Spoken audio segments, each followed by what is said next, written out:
Hey, there we go. All right, we're live. Yay. Doggo's in here. I got the drill and drill bit and all that fun stuff. And yeah, let's just, I put all the panels back on. I'm by myself right now. Oh, there's one person watching. Hi to the one person. Yeah. Let's see if this camera's going to work today. Is this camera going to work? I might have knocked this camera out altogether. So that probably my issue. Tip this guy up a little bit then. There we go. But I put all the panels back on yesterday. I got a couple things left to do. I got to take this top piece off here and slide a couple more of those little parts in. I got to put a couple bottom pieces on. Probably take this one and this one off on the side here, but swap them out for the door panel stuff. But I needed my drill, so I hit up my neighbor and said, "Hey neighbor, can I have my drill back?" So got my drill back from my neighbor. Gonna have to widen these holes out a little bit to fit these few pieces that got to go in there. So I have to get some drill bits out that are just a little bit smaller so we can fit these pieces in here. So get the drill bit out, make things fit. You know. Yeah. Let me click over here real quick because this is still acting stupid. So let's hit enter and see what happens. There we go. Change that to live chat over there. There we go. All right, so since these pieces hold the panel on, I don't necessarily need these corner pieces in the front on this side. Probably don't need these either because looking at it, let's move everything out of the way.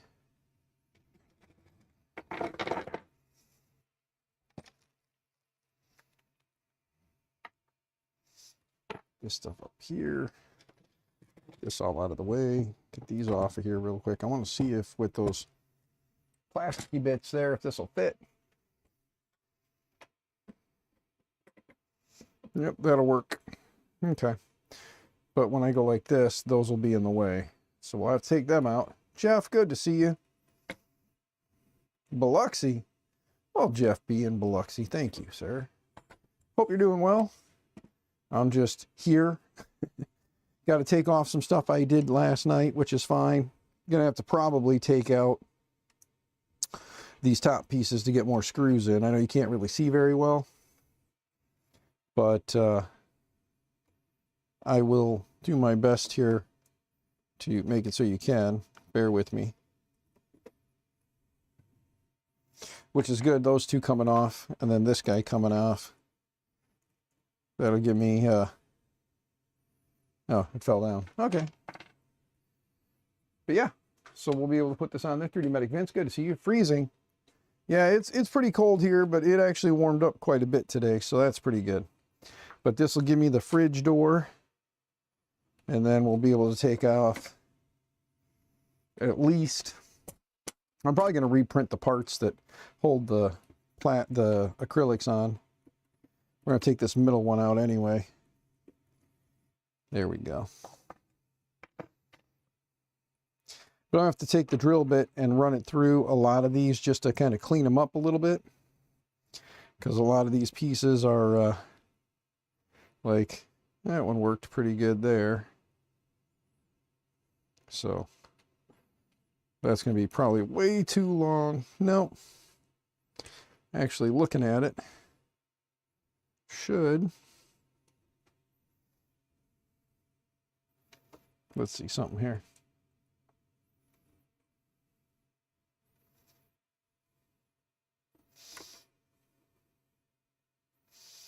Looking at it, it looks like, yeah, that'll be interesting. We'll get it figured out. Yeah, it should be down far enough. Just need to test. I like to test before I get crazy into it, you know?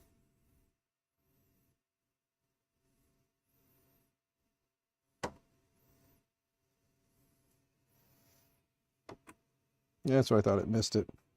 That's all right. Well, I'll do my best to kind of like flip it, turn it, twist it, all that fun stuff. But we got to get the drill bit out first and do some drilling to open this up a little bit. So I did get the drill and the drill bits. So I'll try not to drill in your ear, but sadly, hopefully the microphone will cut out. Lift this up, grab that pin, find a bit that's just a skosh smaller than the pin. We'll go one more smaller.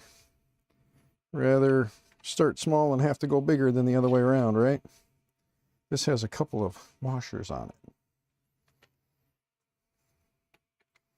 Looks like it's actually rivets that the kids drilled out with it. There we go. Hopefully my drill cuts this out. Captain, good to see you. Hope you're doing well, man. Birthday bash coming up here in 2 days. I'll be at my daughter's volleyball tournament, but I'm going to try and bring my headphones with so I can pop in for a little bit in between games. So JPP, good to see you, man. JPP, I did not get to the post office today. I just got home and got some stuff. Got some stuff in the mail that a little upsetting, but that's all right. Let's see once I clean that out if this will go down a little easier. Nope, we got to go a little bigger. I don't want to have to fight it too much. We kind of started it though now, so we might be in a bit of a pickle. Dan just ignoring me. No, I'm not Maker Viking. I see you, brother. Sorry. I said, guys, I'm gonna be a little off tonight. I'm not gonna lie. Just got some stuff in the mail that I knew was coming, but seeing it, it hits a little different when you actually see some paperwork that says some things, and you knew that things weren't gonna be what you thought they were gonna be, and it's not because you wanted anything, you just wanted to see more recognition, and you didn't. So it's not the college stuff. So if anybody's wondering, it's not the college stuff. The college stuff, I'm still waiting to hear back from him on. So we'll see how that goes. We'll see how the college stuff goes yet. Hopefully the college stuff goes well. There. Let's see. We want to go down so it's snug, but we don't want to have to fight it all the way in and then have it not hit, you know? There we go. No, still. I mean, I could probably break out the old percussive persuasion, right? Little percussive persuasion, and make it hit, right? Dang it, that's not fun. Game night again tonight too. Yep, there's gonna be game night over on JPP's channel, so make sure you guys go over there. Hopefully this doesn't bang too loud in you guys' ears.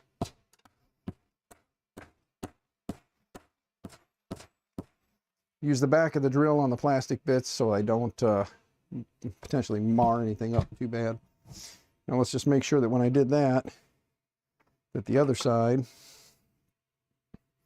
yeah, it's still got to go in farther, so that means I got to hit it even more, because that's not going to work. Damn it. All right, let's try this on the floor on the concrete, right, guys? Concrete.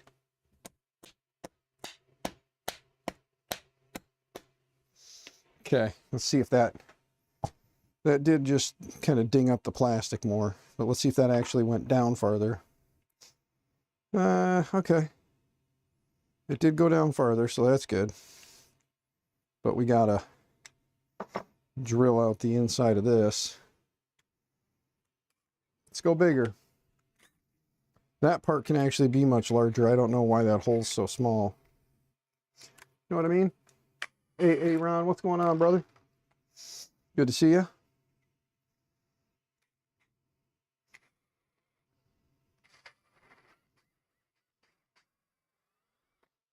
Okay. Drill that out. Let's see if it'll slide all the way down now. There we go. It's pretty close. It almost looks like I could have went a little bit farther down. Let's try beating this a little bit more. I'm gonna put this right over the corner.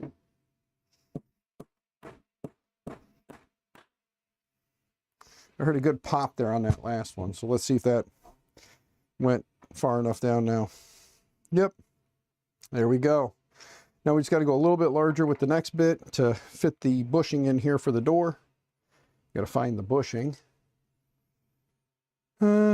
Usually start projects, but can't seem to finish any. Yeah, that's where I've been lately, sir, but I've been streaming it and forcing myself to do it because everybody gets invested and everybody wants to see it done. You know what I'm saying?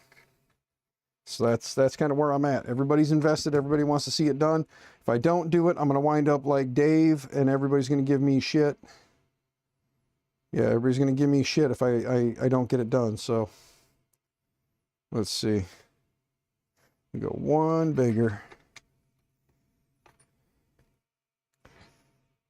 Yep, that'll work. Okay. I probably shouldn't have put that bit back, considering I'm going to need that one again, and I'm going to need this one again. We're going to give you all some shit no matter what. Yeah, exactly. You're all going to give me shit anyway. But at least...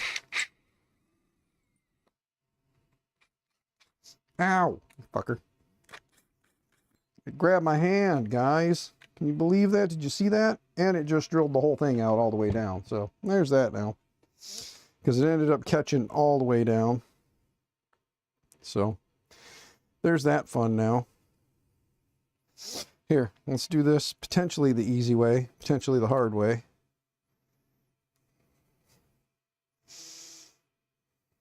Okay. We're going to go a little bit bigger on the drill bit. Use a clamp, guys. Use a clamp. Okay? Don't hold it with your bare hands because you'll just hurt yourself. So use a clamp. There. Do what I say, don't do what I do.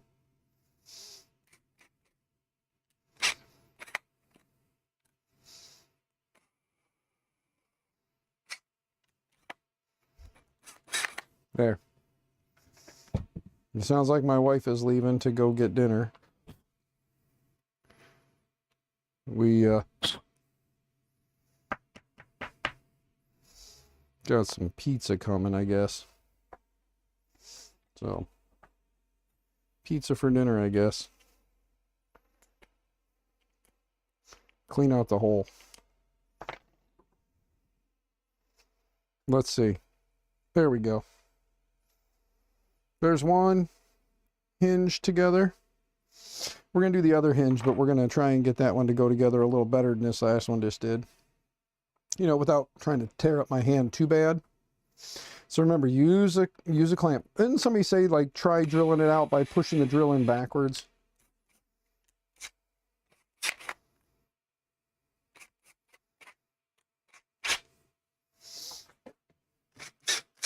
There we go. Just put it against a hard surface, guys. Just put it against a hard surface. Martin, good to see you, brother. Hope you're doing well. If anybody's here and would rather be at the TH3D stream, go over, check out Tim and the gang. Tell them I said hey. Tell them sorry. I did not realize they were live until I'd already put this one out there.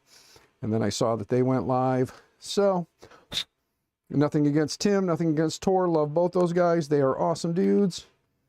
Some people don't like certain things about certain people. I'm not that guy to do that thing. So, I don't look at certain things about people. I just like people for the character they are towards me. You guys know that, though. Okay, that one's out. And then, gotta do this one too. So, hold this with my hand ever so gently.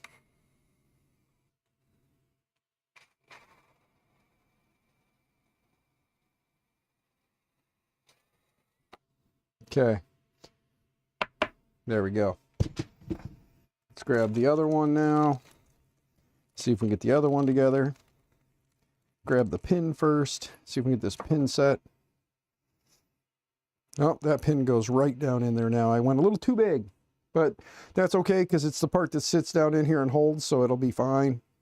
Might rattle a little bit. I can always reprint the part after the fact. You guys know that. We can reprint a part. It's not a big deal. Not super worried. There we go. Put this on here. Put this on here. Slide it all together. Hinge number 2. So there's the hinge. JPP. Yes. It's our good friend JPP having his game night tonight. So don't forget to go over and check out JPP tonight. Him, Melissa, a bunch of the other people from the community will all be hanging out and playing games. So hope to see you guys there. I'll probably be lurking around somewhere when they go live. And by I'll probably be, I mean I will be. So I'm looking at this. I want to check something because I think these I don't actually need to put. Yeah, it kind of looks like the screws will stop in there and then it just pulls the screw up, or the nut up, not the screw. Pulls the nut up. Shut up or nut up, right? So we put that there. Then this goes like this. And then this will go like this. And that'll all go together. And then of course we'll have to foam. I'm going to foam the back of the door so that when you swing it open, if you take the door off for whatever reason, you won't have the foam on the frame. So for those who didn't hear that yesterday, that's the kind of guy I am. I would prefer to put the foam on the frame of whatever you're taking off, or on the plastic or the acrylics. No sleep, kid. I ain't seen you in forever. You must have been sleeping. It's good to see you, man. I hope you're doing well. Let's go to the bench cam. There we go. Let's bring this down here.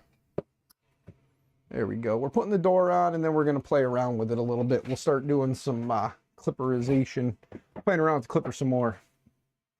Voron mod, Pandora's box. Yes, yes. This is not necessarily a Voron. It is a Voron mod. It's the Pandora's box. There is one thing about this I'm probably going to do. It looks like the links are good, actually, lengthwise. I could probably go down one or two more links. Keep it from going all the way up to the top there. But we'll see. For right now, we're going to let it kind of ride out. Really digging the color of it. Yeah, the red, white, and green. It started out as red, white, and green. I just left it. I wasn't going to mess around with that after I got going. And because he's using the same green, the same poly maker, it looks like it's either ASA or ABS. But yeah, we're going to have to, this thing's already powered off, so I can unplug it. I'll have to lay it on its side so that I can put the nuts in and slide them where they need to be. And then we'll have to do the other side on the door. So we'll set the door off for a minute. We'll tip this thing on its side because we're going to have to slide the nuts and everything in there. Let's get this Ethernet moved. I got to get the Wi-Fi set up on this too so I can stop using Ethernet. I mean, it's an awesome little printer with Wi-Fi. Might as well use Wi-Fi, right? Use the Wi-Fi's. Okay. Let's take this top piece off real quick. Sorry, I'm in your way, guys. You can see me more on the other little camera in the corner, so you can see what's going on. Oh, shit. Get out the way. Little ribbon cable. There we go. Take these two screws out real quick.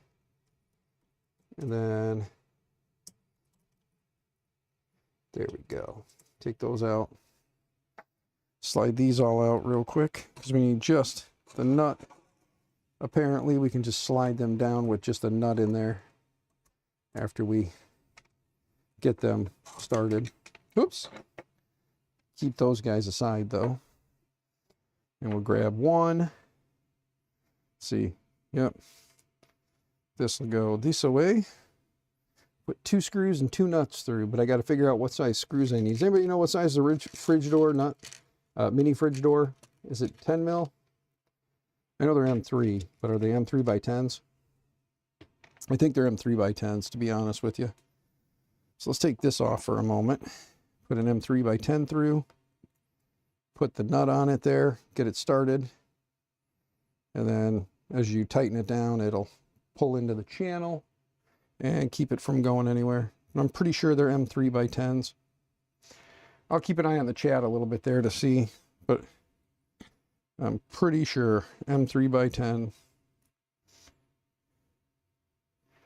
Yeah, you've been having fun with your TiVo? Nice. Really digging them colors there, says the man. Okay, let's see. Slide this one in. Yep. Yeah, there we go. Okay, let me slide this one down. Probably off the bottom a little bit. I don't want to go all the way to the bottom. I'm putting the ugly one that I mashed the first time there. You just reminded me that I need AliExpress another nut screw pack. It's amazing how fast you go through them. Yeah, especially when you start tinkering and building printers. It's amazing how fast you'll go through stuff. Let's see here if I'm right. That should snug up, and it did. Good. All right. Yep. M3x10s.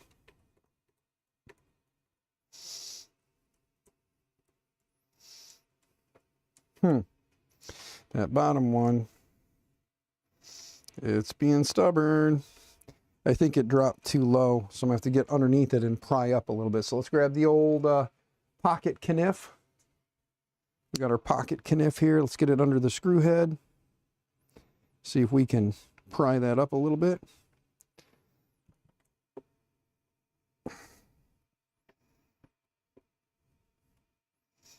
There we go. A little bit of upward force on the head, lifted the nut up just enough to get it into place, nice and solid. Okay, now we'll get the one a little higher up here. So we'll take this one off. Same thing, put two M10s. Two M10s in there. M10 through the hole. M10 through the hole. And then, oh, that's an M8. How'd that little M8 get in that M10? I love it when things don't go in the right spot. That would have really, like, confused the shit out of me. I probably could have got away with an M8 on these instead of the M10s. But we're going to use the M8, or M10s. Or the M3 10 mil. There we go. Geez, Dan, say the right thing. Otherwise, you guys think I'm putting these big, massive ass screws in. I'm not. It's a 15-15 extrusion. An M10 wouldn't fit. Yes, how is the SVO8 treating you there, JPP? You looked like you were having some fun last night. I would like to apologize a little bit for my in and outedness.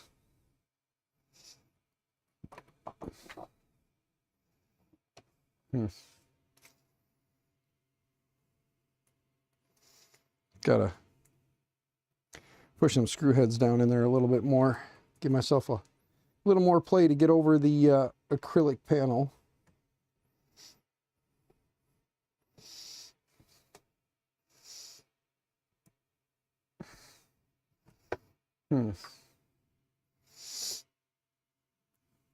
That one's an M8.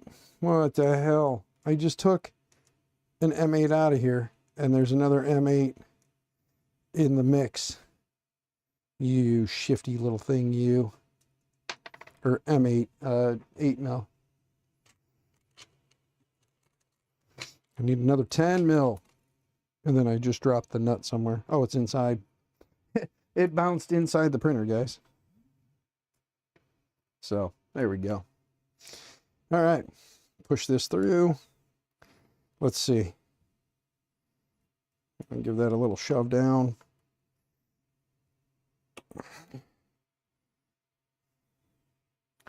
There we go. Get this little nut on here real quick. Get the little nut lined up. And push it back just a little bit. Actually push it in all the way and hope that it catches. And if it doesn't, we'll do the same thing. A little forceful lifting and we'll get it.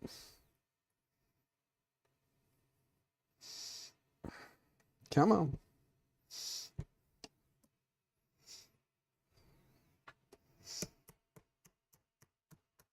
Let's see.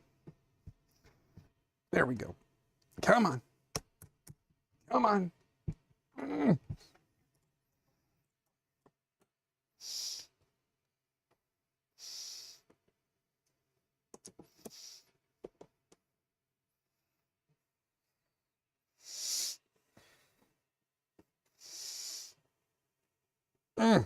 Damn it.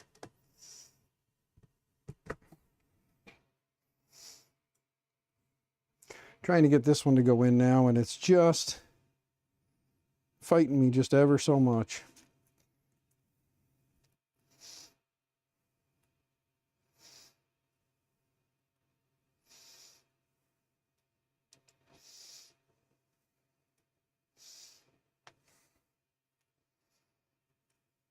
Okay, let's see.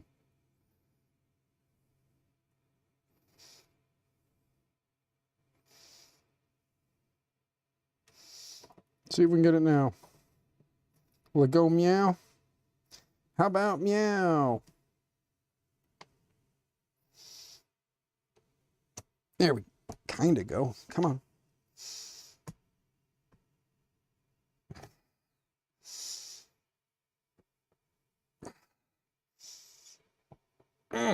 Come on now. It's just ever so slightly fighting me here, because it's got to sandwich the acrylic and slide down with the nuts on the back. I'm thinking we'll try an M10 or M12s. See if we can get the nut down just a little bit farther. Now we just got to gently wiggle it back up, you know, without trying to chew up that channel too much. Let's try M12s. Go a little bit bigger, you know. So it needs better fans. Wait, what needs better fans? What am I missing? JPP talking about his printer? Yeah. Probably JPP, you know. Sounds like the pizza's back. Yeah. The wifey's back, which means the pizza's not back, but it's here. So dinner is here. If nothing else, we can at least get it down into place, and then with the nuts hopefully trapped where they need to be, we can come back at it with M10s, hopefully. M3x10s. Jesus Christ, Dan, quit saying the same stupid shit over and over again. Wow. Sound like a moron, Dan. I got you guys. Don't worry. I'll yell at that guy. He doesn't know what the hell he's talking about. There. There we go. And then we'll come down. Let's see here. Let's put this one. Oh, you know what? I'm a total idiot. I'm putting the wrong piece on. No wonder it's not working right. That can stay in there. I forgot this one. The pin come out. So, yeah. Put the right piece on the right side, you won't have those problems, Dan, and then you can use the right screws. Okay. I kind of wasn't paying attention to what I had in my hand. Always look at your parts and double check, guys. Double, triple, quadruple check yourself. Don't pull a Dan. Don't be a Dan. I'm going to get a shirt that says don't be a Dan. Or don't pull a Dan. There we go. We'll just say don't pull a Dan. Let's see if I just messed up those threads on this screw. Or if it was the nut. It was the nut. The nut is a bit nutty. There we go. You sound like a moron. Have you met me? Captain Kern, you are not. You are a beautiful human being. You are just an amazing, amazing human being with all kinds of awesome, and everybody should go to your birthday bash tomorrow. Or Sunday. So everybody, you better be at his birthday bash. I can't make it, so you got to be there for me on my behalf. Okay? So y'all got to be there on my behalf. I want to line this up in a way that the hinges, I've got the bottom hinge lined up pretty much right at the bottom of the acrylic here. So I want the top hinge, when it's there, is pretty much at the top of the acrylic on this side. I don't know if that's how you're supposed to line it up, but that is how Dingbat Dan is doing it.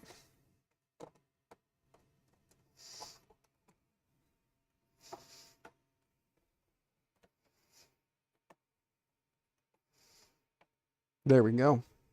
All right, and then this one will hit where it needs to. We've already got the screws and everything in that one. And then we'll get this one real quick. The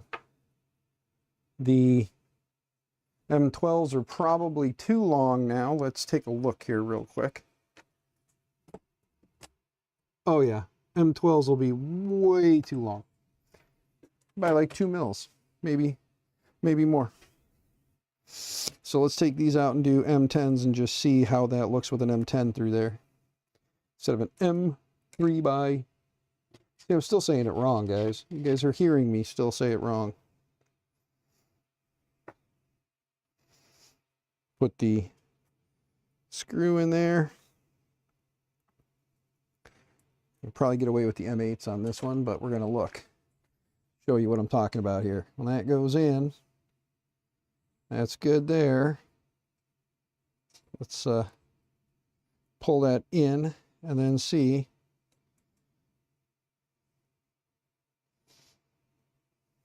Yeah, we can probably get away with even an M8 instead of an M10 or M3 by 10. But we'll try the M3 by 10s real quick, tighten them down and see how they look. And if we need to change it, we'll change it. So put the 12 back in the 12 bin, so we're not trying to look for it later. Chewbacca buds, you're not getting out. Unless you want to go back outside. You want to go back outside? You heard Mama. I know you did. You want to go back outside, don't you? Well, you got to wait a minute. Daddy's in the middle of something. He's a good boy. Chewby's a good boy. Look how excited you're getting. Yes, you're a good boy, huh? Are you trying to, like, that's no food. There is no food there for you. That is not food for Chewbacca. And yes, Star Wars Chewbacca. Not just because he looks like a Chewbacca. He is Star Wars Chewbacca. Okay, there's that one. Let's get this out the way here real quick. I'm going to leave them loose. We'll tighten them up once we get everything in place. But for right now, there's one.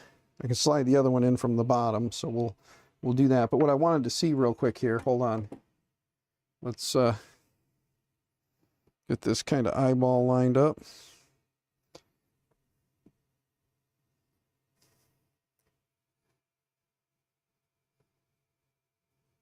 Okay, that's as far down as that one will go.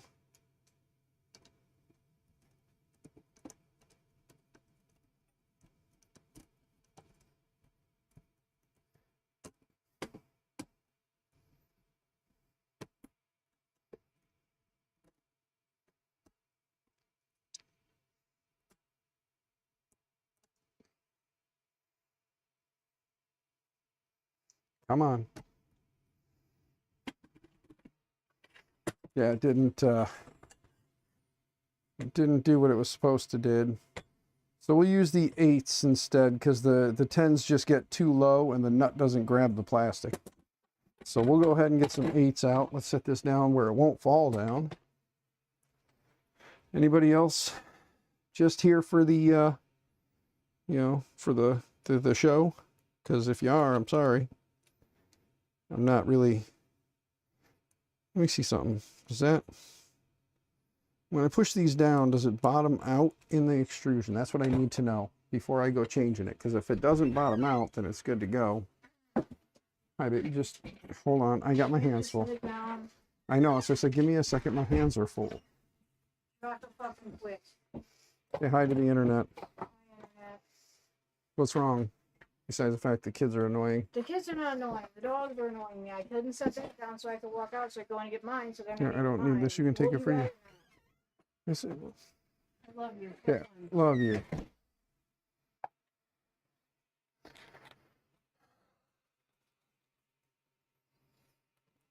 Sorry, gone Viking. Sorry, brother. Give me a second, guys. I'm gonna let the dog out. He's too excited. Come on. I'm gonna coax him with a piece of cheesy bread. Come on, let's go.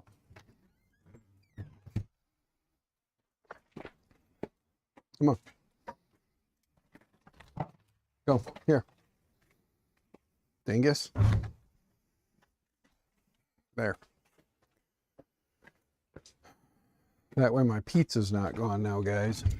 So hopefully my pizza survives tonight.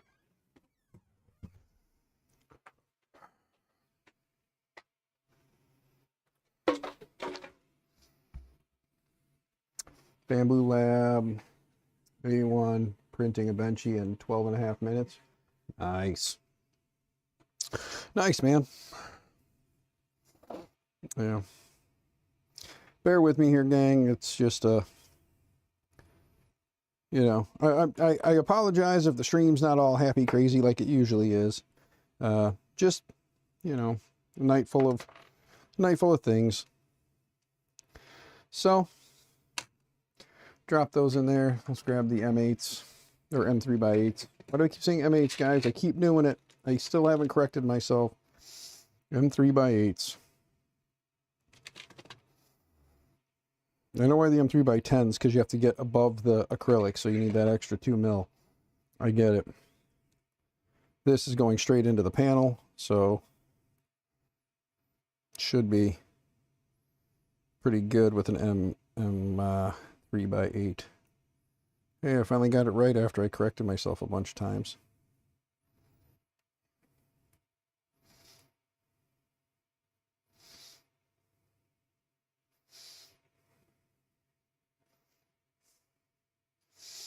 Okay, there's one. Let's get the other one here. I kind of am not showing you guys what I'm doing. I'm sorry. Here. I'm going backwards. So I'm trying to line up the threads first. So if anybody's wondering why I'm loosening before tightening, it's because I'm trying to get the threads lined up. Okay. There. Now let's see if those will... Whoops. Dropped our pin. Damn it. It's all right. Okay. Back that out. Grab our pin. Show you guys my backside. Some say it's my best side. You know. What tool head is on that? That's not the Dragon Burner. That's the ant head. I think it's the ant head, right? I think so. I think it's the ant head, Captain. Captain, my captain. I just knocked you guys around a little bit there. Sorry about that. Or maybe I'm not. Guess you'll never know. Get this one down now. There we go. That's nice and loose, so we can shift it a little better. There we go. So we'll get these both on the same way, and then we'll start to tighten them down. All right. So 2 M8 or M3x8s. I fixed it real fast that time. I didn't hesitate. I said M3x8s after I said M8. See that? I'm getting better, guys. I'm getting better. I'm getting to be less of a pro or less of a noob and more of a noob. A know better noob. Like, you should know better, you noob.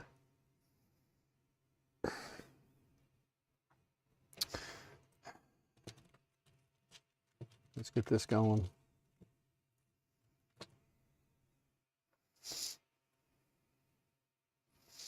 Get this fucking done. There's my F-bomb. She already said F-bomb when she came out, so now it's just an R-rated stream. We lost our PG-13. Every PG-13 movie is allowed one. So every YouTube stream is allowed one to stay PG-13. And we blew it out the water, so that's why this channel is marked 18 and over. And if you are a wee child on this channel, and it's an issue with the language, and your mommy and daddy are letting you be here, then your mommy and daddy can't be mad at me. And if you lied to your mommy and daddy about how you got your YouTube channel set up because mommy and daddy don't know, that's on you. You answer to mommy and daddy now, not to me. And your mommy and daddy can't be mad at me because you lied to them and you lied to me. And to YouTube, no less. Put this down in there. There we go. Ta-da. The hinge parts are on. Now it's just a matter of slide this one in here. There we go. Get that one in there. Move this out of the way. Slide this down.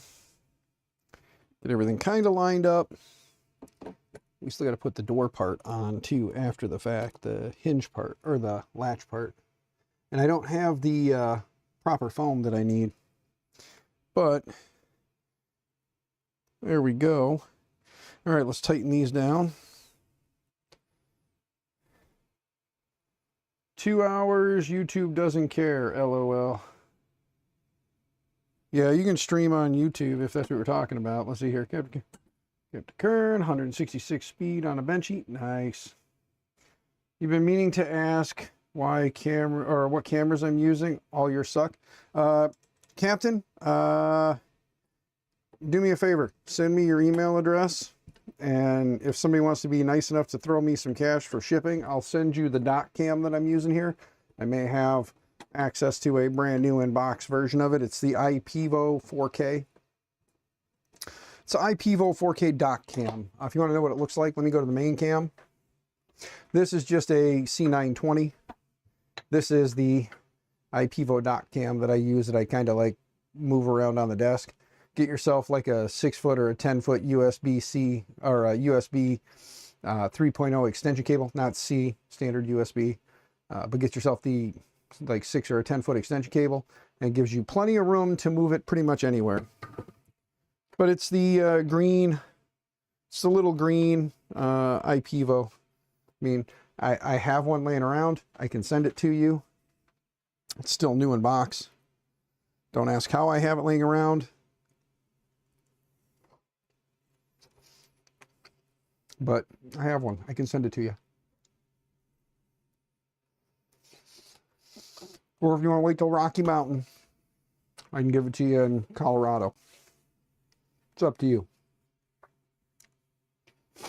But let's lift this guy back up real quick now and see what we got to do on the other side to mount up the other side. We've got these two pieces and this piece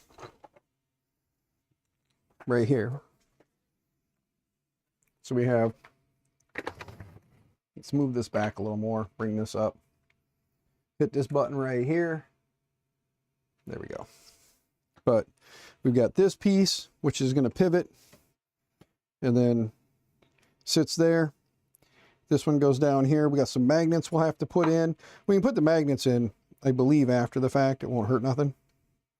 But there's 4 screws, 2 nuts, and then these, I believe these sit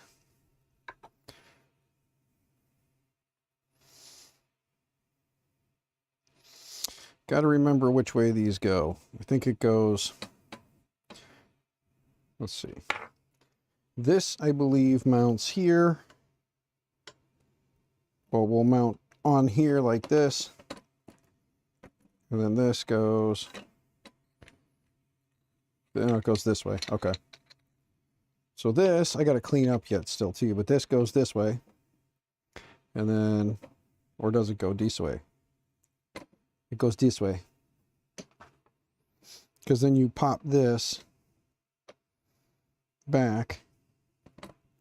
And then this comes open. And then this goes like this. No, it goes like this. Yeah, goes right there. And then this, like I said, looks like, I'll have to look and see, because I'm looking at it and it's not wanting to go the way I'm thinking it's supposed to go.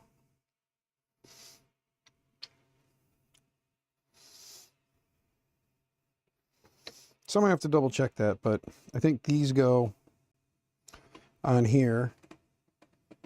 Yeah, these go like this, and then this whole thing comes with the door. Really? That's weird. Then it goes back, and it clicky clacks, the ladder clack. Or does it go the other way around and I'm just looking at it wrong? Maybe it goes the other way, so it goes back. And yeah, because these got to go on here. So it's got to go that way, because this has a larger recess in it to go this way. So that goes like that and holds there. This will then come over and hit here. And then you open this up. And then this should come out. But obviously this doesn't mount. Or maybe it does. Yeah, so this whole piece swings on the door. Because if I flip this over, it's not going to work right. So I got to look at how the mini fridge door goes together on the latch side, guys. Because I'm looking at this and I'm like, I don't think all of this just hangs off the side of the door like this. That's pretty large. But I mean, it would make sense because then you just walk up, you grab it, you pop, and then the whole thing comes open. But then you have all this on the side of the door. Just weird to me.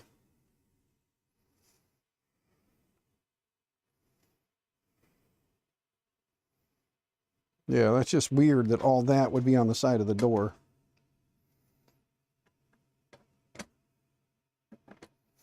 So, gonna have to find the fridge door image. I think Keela just did one the other, a little while back, didn't she? So maybe I should have paid attention when Keela did it. Maybe I'd be less worrisome. Let's see here. V0 mini fridge door. The Voron Modders mini fridge. Let's take a look at the diagram. Yeah, that's what I thought. Looking at it, these pieces go on side, that goes on the frame. Okay. Oh, son of a bitch. Hey guys.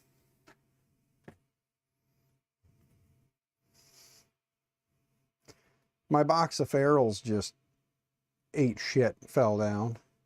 So there's all my ferrules.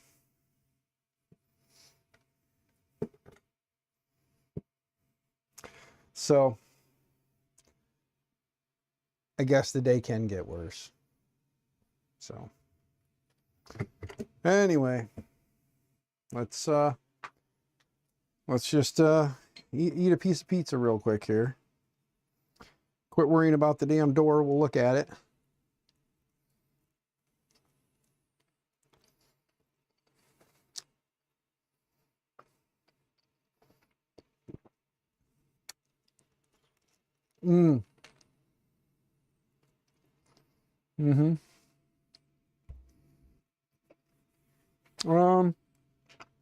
I don't know, Vince. I don't know if a magnet will pick those up. Let's find out. No, they're aluminum ferrules, not steel or metal. Like metal. They're aluminum. So no.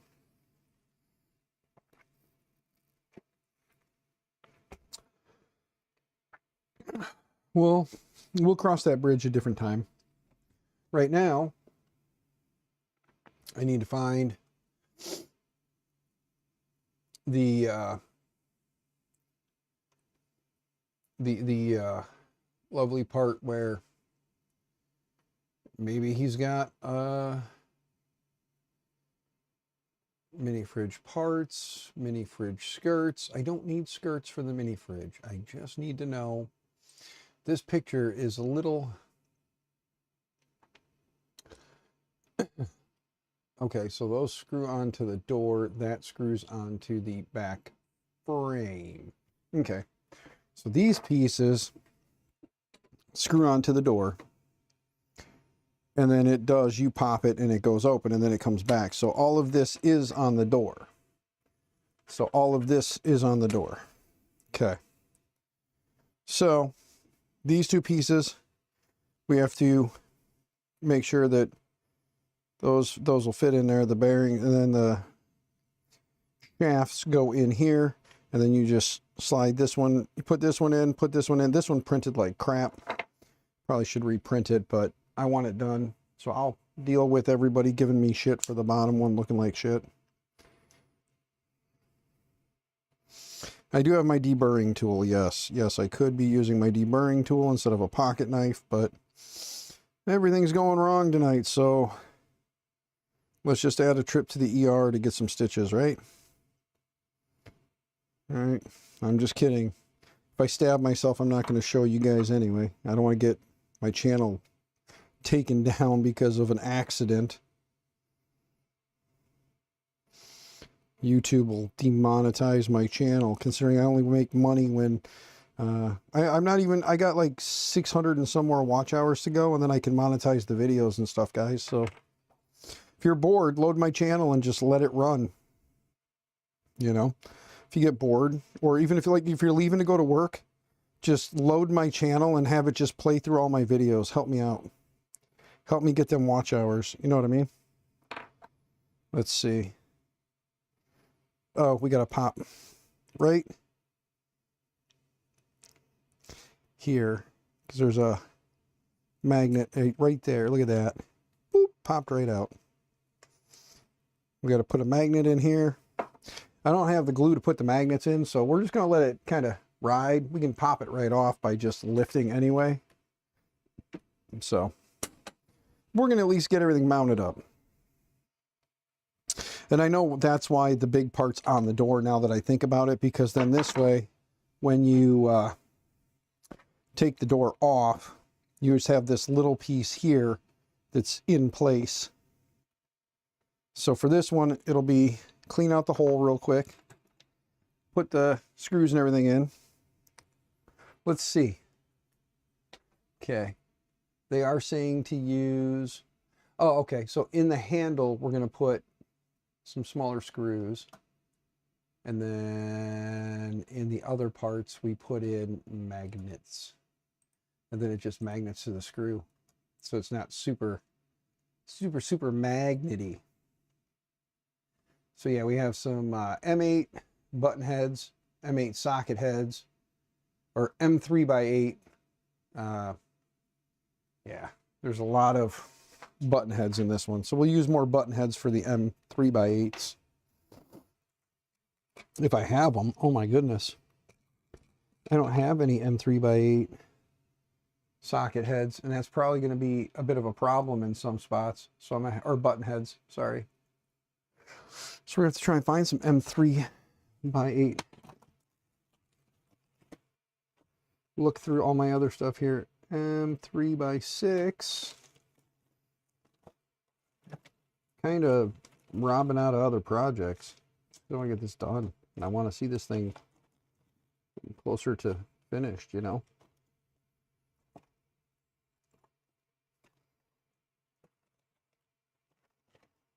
Going through, looking for.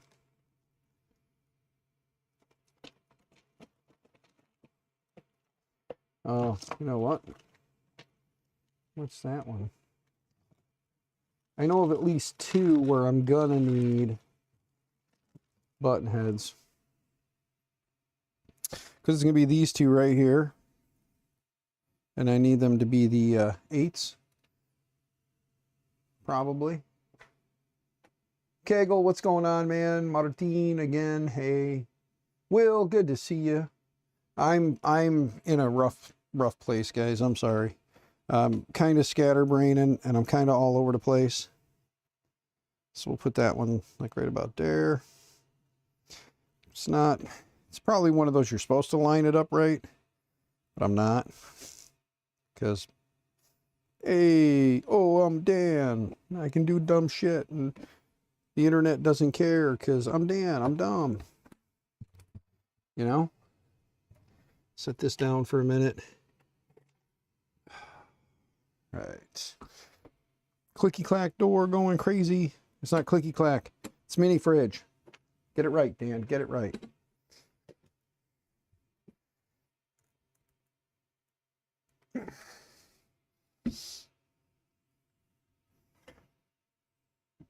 Here, you know what? Hold on. Make you guys a little seasick. Ta-da!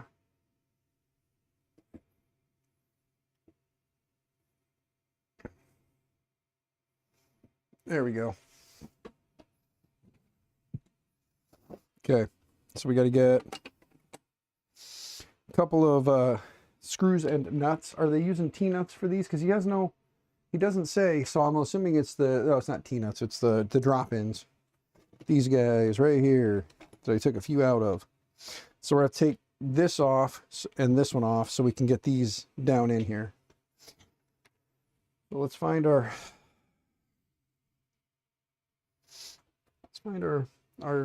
stuff. Let me grab my cellular device here. I'm pretty sure she's probably mad at me because I didn't look at my phone. Oh. Viking brother, I'm streaming, my man. You're here now. You saw me streaming. That's awesome. Thank you for coming. Right here, guys, right here. Let me take the door off at the moment. There we go. Set that in the chair. Just don't sit down. And we're going to take these out.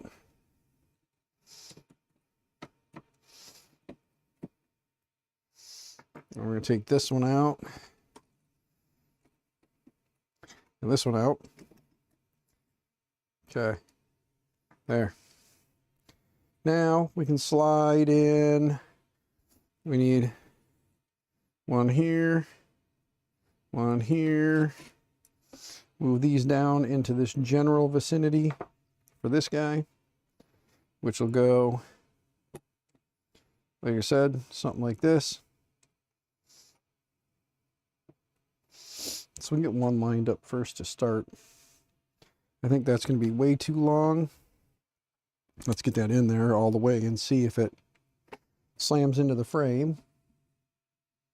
It hits too much. Okay. So we do need to look into finding something, because that is, yeah, M10. What about, oh, here comes somebody, guys. I don't know who's coming out. These are 6s, which are going to be probably way too small, even after it's all said and done. Let's see if we can get an M6 to touch at least. No, we are going to need M. So I'm going to have to look through around and see if I can dig up some M3x8s. Bear with me a minute while I kind of snoop through everything and see if I got some M3x8s floating around. That's an M3x10 again. I can just tell by looking at it. Yeah, M3x10. Need M3x8. Is this an M3x8? It looks like an M3x8. Let's take a look. Grab an 8mm, grab an 8. Oh, that's a 10 too. Look at that. Just barely a 10. Because it's 10. Let's see. Yeah. Because these need to sit down in as far as they can so that when the part comes over,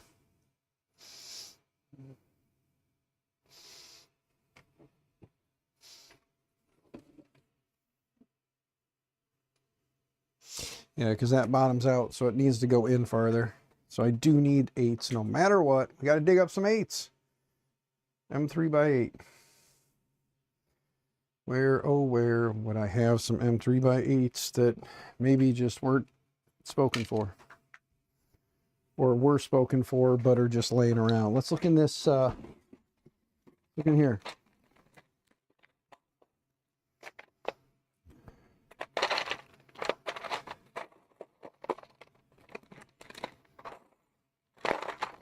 This is just all printed parts, no hardware. Is there any hardware in here that maybe I overlooked? No. No. Dag nabbit. Over here. I'm going to need to buy some screw kits at some point, I guess. Let me move some things around. Look everywhere and anywhere right now just to find like at least two. I think the rest of it could be the button head or the socket heads. Just two that I need that have to be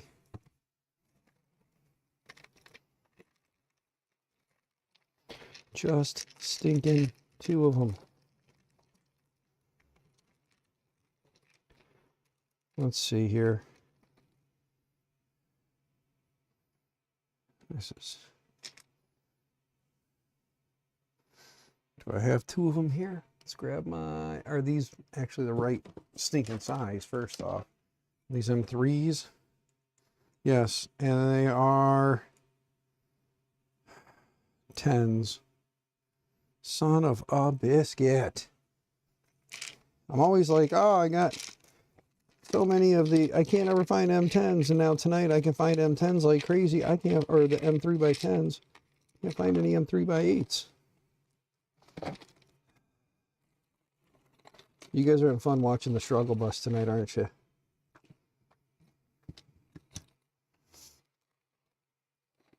Here's a whole bag of M3x10s. Here's a whole bag of M3x6s.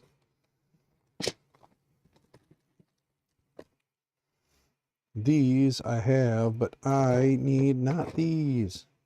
Because these will not work. They'll stick out too far and they'll get in the way when this comes back. Let me see.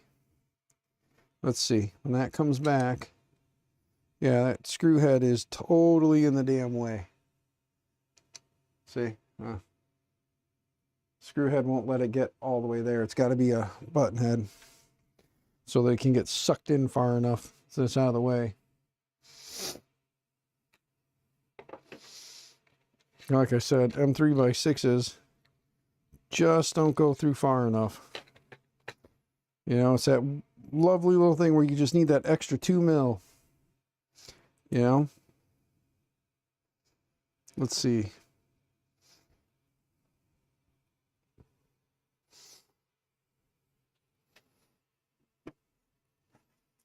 Wait a minute. Wait a minute. Can we kind of gently force it into place? Can we? Can we? We can get one. We can possibly get two.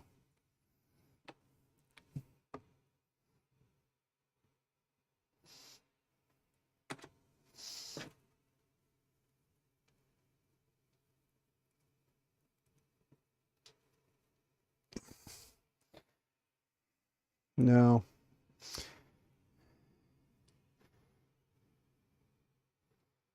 You guys having fun with that bald spot up there? No, no, it's holding it. But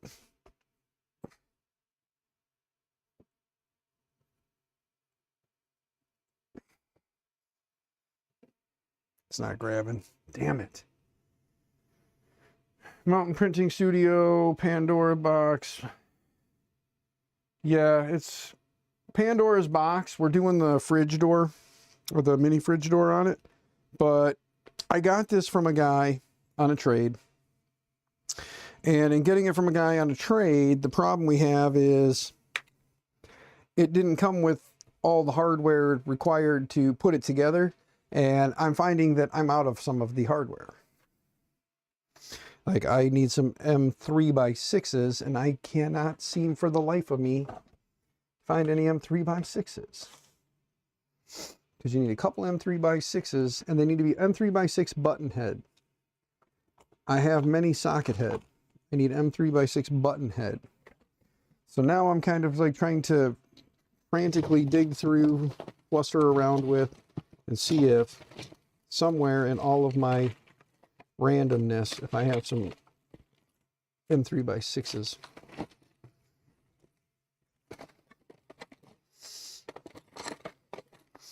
Hold on. We have a random box here from Micro Swiss with lots of random screws in it. Let's set this stuff off to the side real quick. M3x8s. I keep saying M3x6s. I'm sorry, M3x8s. I think that's an M3x10. Where is my lovely little guide? That is a 10. So let's throw it in the 10s so we don't keep losing stuff. M3x10. I don't have a grinder. I can't grind down. Sorry. I know it's a suggestion somebody's probably gonna make. 3x10. You guys like staring at the bald spot up there? 10.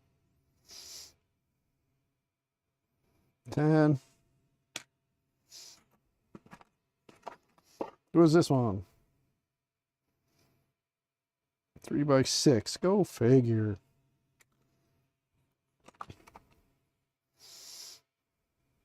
Six again. Just need an 8. 6 again. Holy crap tonight. Wait a minute. Wait a minute. 6. Damn it.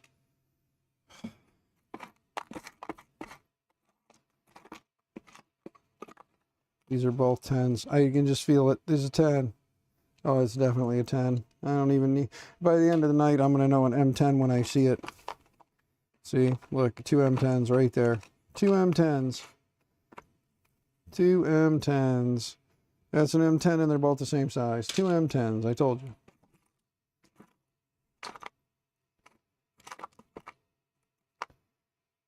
No. What are these guys? Hey, there's an M8, but it's not a button head.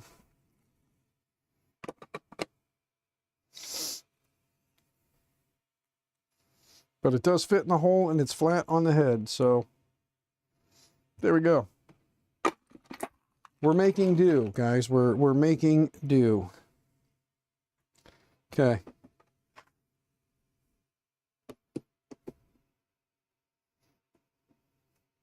There we go.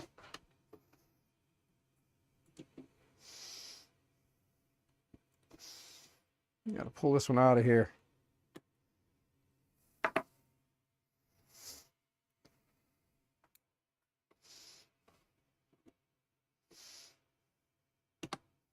Kind of got stupid there, guys.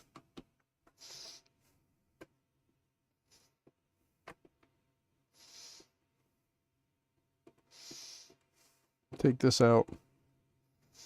There we go. Now let's line this back up under here. Whoops, too far. Grab myself a little something to line that back up with. There we go. All lined up. Let's get this back down in there now. Nice part about using these guys with a little tapered head is it's in, it's solid, and it sits completely flush when you tighten it down. Look at that. There we go. Now, Jesus H. Christmas.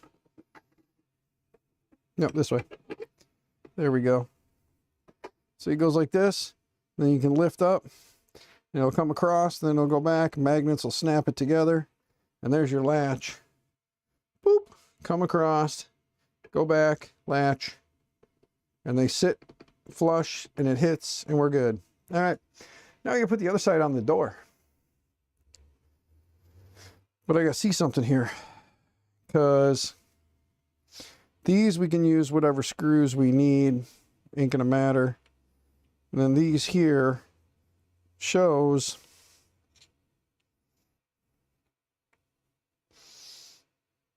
that little hole's gone, but there's a small hole here to put what looks like a screw to keep it from going all the way out and swinging out. So we got to put a small screw in there, which according to the directions is probably going to be an M3x8.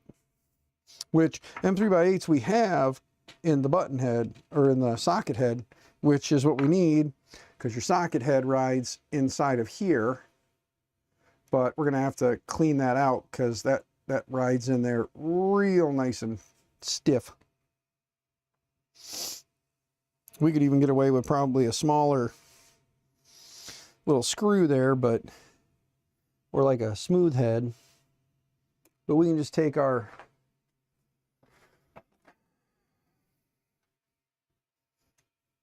the right tool for the job,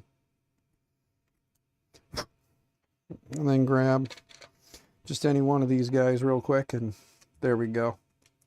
Now it moves freely inside of there. or a little more freely. So let's get this one real quick here. And then let's test that out again. That one's pretty, got a little bit larger head, I think. Same thing, run it out a little bit more.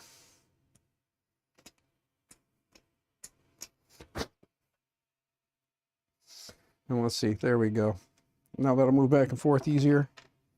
Still gonna have to figure out where the heck. There it is, I see it now. Barely. Let me try and find my busted tweezers that might be able to get that cleared out a little bit. Either that or we'll just grab the drill bit and drill it out, I guess. Because you can kind of see it. It filled in the hole. But it's right there. Under my finger. You can't see it.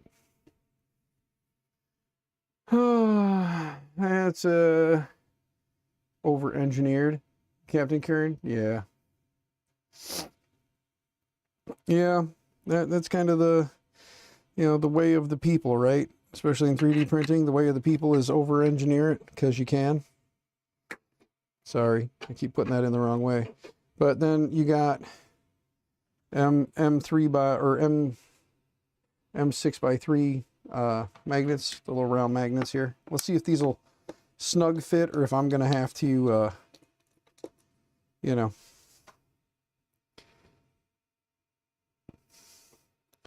Yeah, those don't want to go down in. So we're gonna have to probably clean out the hole. Oh wait, that one's gone. Kinda. We'll probably have to throw some glue in there.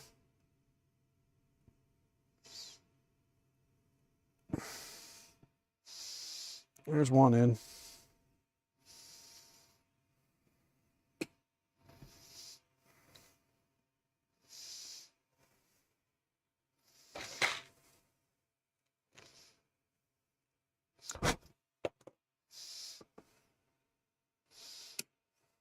Okay, so that one goes that way, and we want them to attract, so we want to flip it over.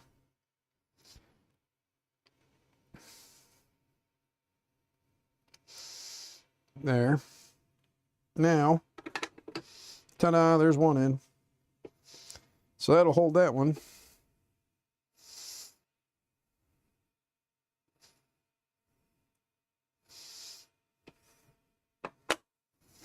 So we're just kind of winging it, guys. I know there's probably better videos on YouTube on how to do this. I'm sure Voron Modder's got his own video since he made the thing, or he designed the thing.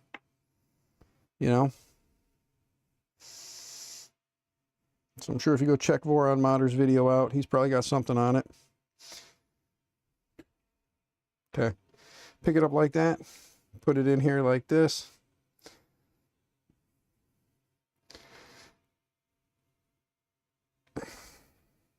There. Ta-da. There's that part. And then this part, it's going to be the same thing. We got to force a magnet down in there. And then in this case, we put a magnet in here of the same so that it latches and grabs together. That way, when you lift it up, the magnet will bring it back. Keep it together, you know? All right. There's that. There's the magnets in. There's the screws holding it. Let's put these magnets back in here. We'll keep going from there. Okay, I'm planning to make sure not going to have issues running test prints. Checking the schnook. Okay. How much does it cost to build the V0? Mountain. You're probably looking, depending on where you get the kit from. If you get an LDO kit, you're looking probably $600 to $700. Just because it's the LDO kit, it's good stuff. It comes with all the fun boards and parts that you may need to make your install go a little better, you know. But then these will go like this and go on the door, so we'll have to put the door back on so we can line those up. We still got to put the pins through and put the bushings in. and make sure our pins and bushings and everything all fit like they're supposed to. Here's our bushings and our pins. Let's see. That one looks like it wants to go pretty good. And then this one, probably about the same. And then that's got to go down in there. And then this all rides on the door. So we got to get this all together. Hey, that one actually went pretty good. And then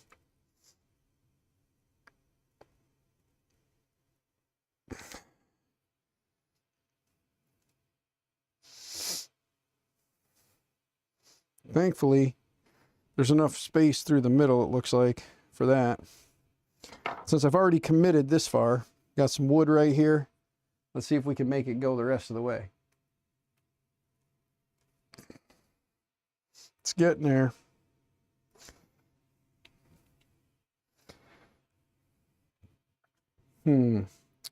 There we go. I was like, where did I put my drill? I need my hammer.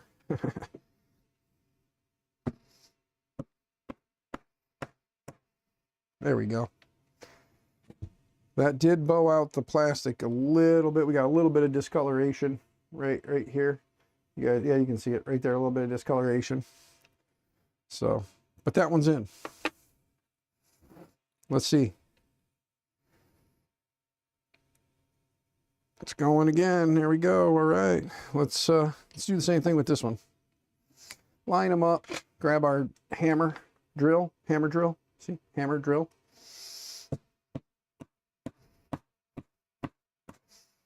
There we go. Okay. Those two are both down in. That pin is not going to go too far. Let's just make sure these two pins, when inserted, they touch in the middle, and then this one goes, goes on this side, but will it go all the way through? Probably not. And then this one, we're probably going to have to break out the drill bit. Yeah, we're going to have to break out the drill bit to get it to go together. Yep. Okay. Stay. Let's see, is that the right bit? Will that go through the center of that bushing? No. Okay, so we need to get a bit that will fit through the center of the bushing. Let's put this one back to you. We got to find a drill bit that'll go through the center of the bushing without touching, because now we done screwed up. We pushed both those in without making sure it would go all the way down, but there we go. We can at least somewhat make it work. A little bit of back and forth and warbly, we'll get it. Did yours in some ESON ABS high speed.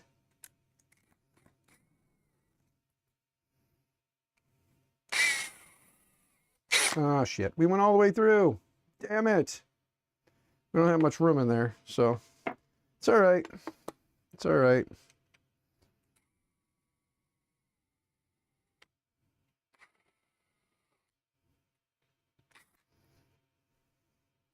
Let's see. Is this the bottom? Or is this the top? This will be the bottom. So we'll have to, nothing else, just put a little something in there to keep it. That'll go like that. Oh, we did that. No, that's the right way. So that'll go like that. That can't be like that.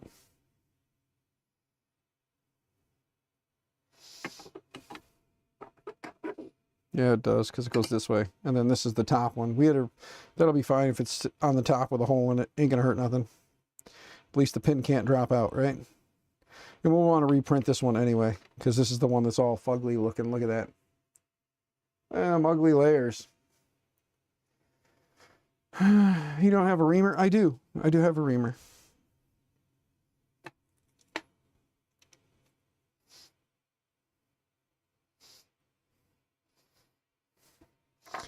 But, you know.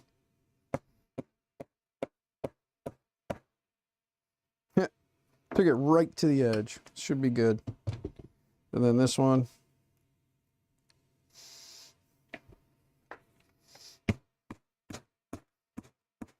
There we go. Now when we stick these in here,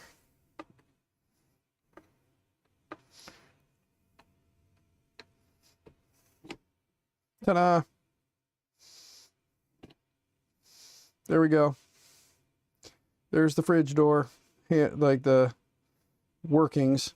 We just got to get a magnet in here, and then get magnet in here, magnet in there. And then this just sits here. This one goes here. The magnets will keep it when I say together. Then when you lift up on this, it'll come across, and then when it comes back, it'll lock into place. So we got to clear out that little hole right there. So let's get a small bit.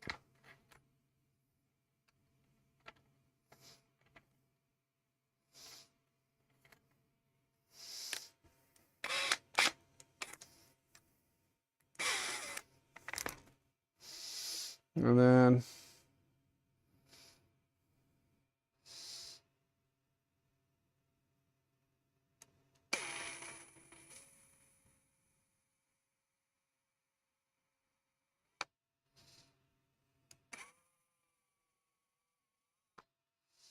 there. Should be pretty much accurate. As inaccurately accurate as it can be. Like I said, I can reprint parts. It's not a huge deal. It's more or less just tonight I'm flustered and I need something to do to keep my brain going. So don't necessarily need the M3x8s for this part. This could be an M3x6 or hell, even an M3x4. It just needs to be there to keep this and this together so that it'll keep it from coming apart. See? Keeps it from coming apart. So the more you use it, the more it'll free up, but the more it is already getting looser. So we just got to put one right there.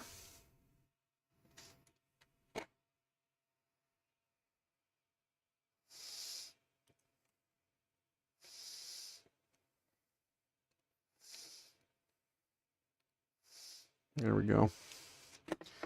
Put this on. There. All right, there we go. This will be the whole thing. Then we just got to get screws and nuts on this side, slide it down the side of the door, line everything up where it needs to be like this, which is kind of why I pre-assembled all this. But we still got to get those magnets in there first. And I'm making a mess all over the side of the printer in plastic. If anybody's wondering, it's plastic. But there we go. So let's get some more magnets here. See if we can get these to kind of go in. Let's grab our reamer. There we go. A couple little rounds. There we go. Come on, baby. Get down in there. Get down, get down.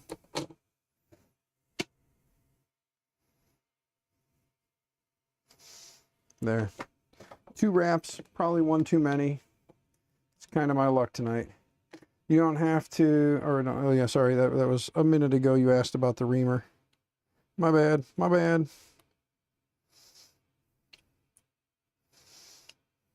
Let's get this in the hole first. Let's just see. Take this out.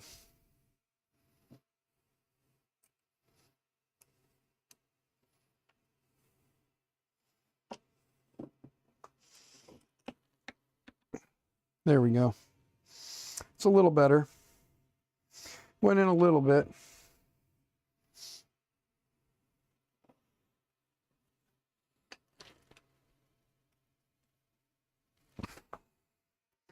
Trying to get that magnet to go down just a little bit more. I need something not crazy that won't shatter the damn magnet, because that's the last thing you want is to shatter your magnet. Screw head. A little large enough. Please don't break it. That's not going to work right.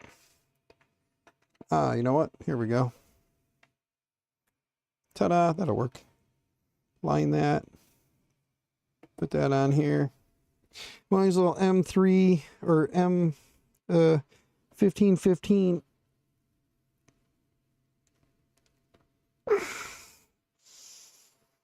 There we go.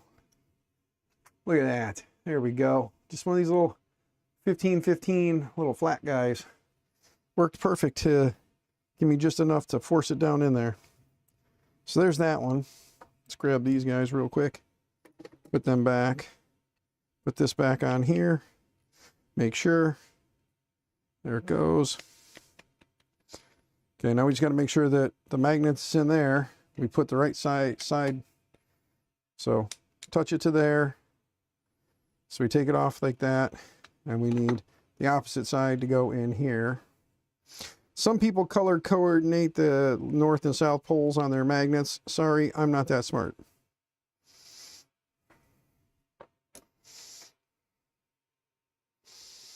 Slide this over. Since it sticks to it, I know which side is the right side. Let's get this kind of lined up here.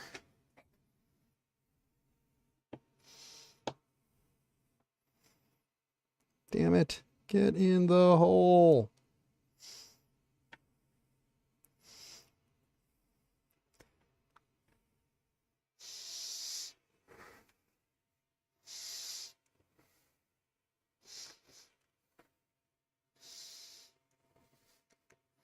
There. You guys love watching me on my struggle bus, don't you?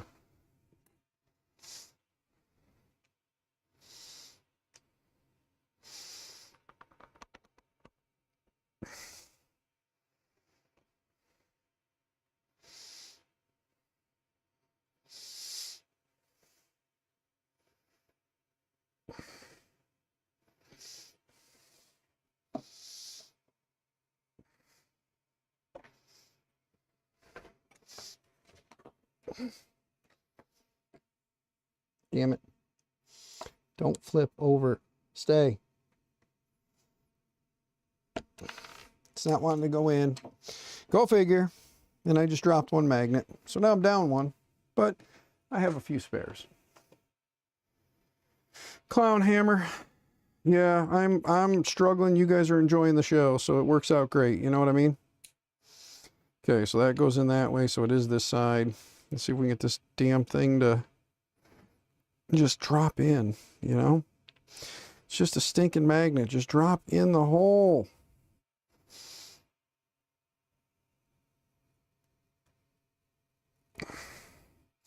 Won't go in the damn hole.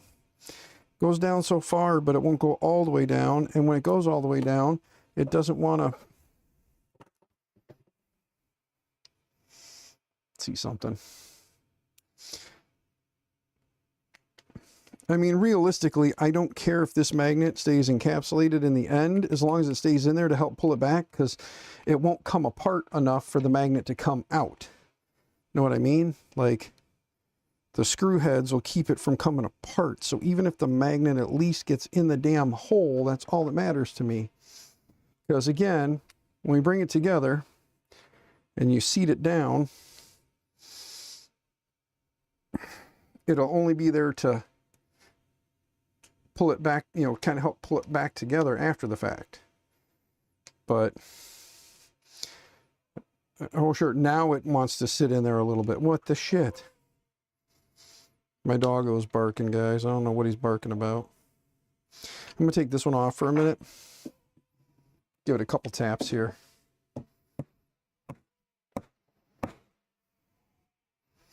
Try and seat that magnet a little bit more.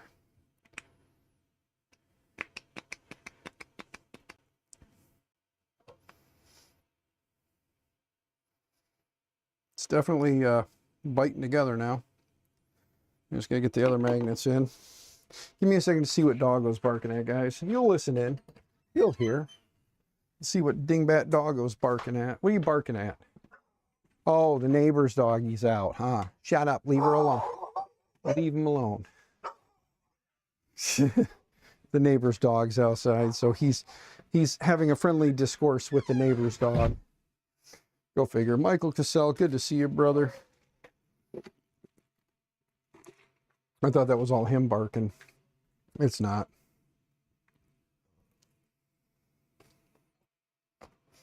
You guys will be proud of me. I've almost eaten a whole slice of pizza in the last, what, hour?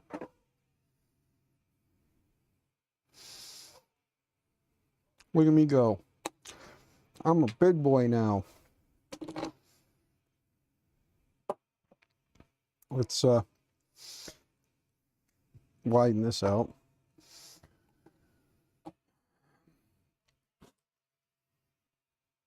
Get that out of there. Same as we did last time. This part doesn't really matter when you start the first one. It's making sure the second one matches up. So get that there. Leave that there. Figure out where the hell my little thing went here.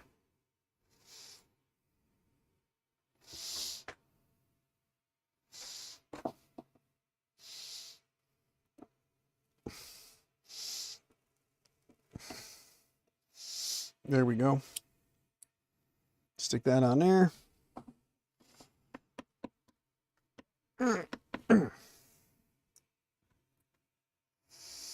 Flush up that magnet pretty good. Give it a couple more little rocks back and forth. There we go.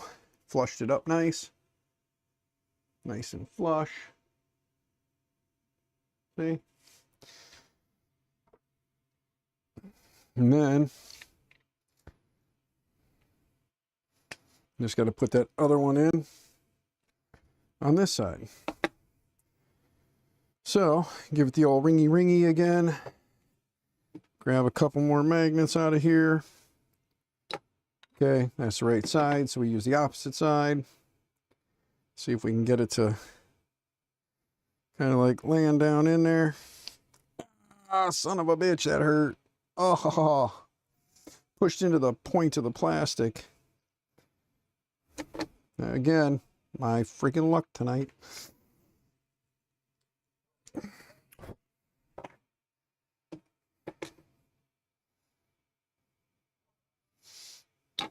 Okay.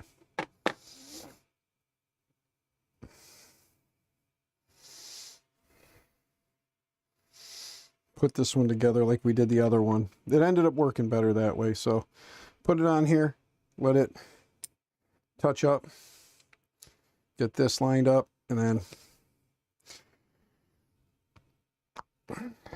there. Now we'll get our hammer out. There. Okay, now till we work them a little bit, it's gonna be a little gritty, but we can actually kind of fix that by just, son of a bitch, finger hurts.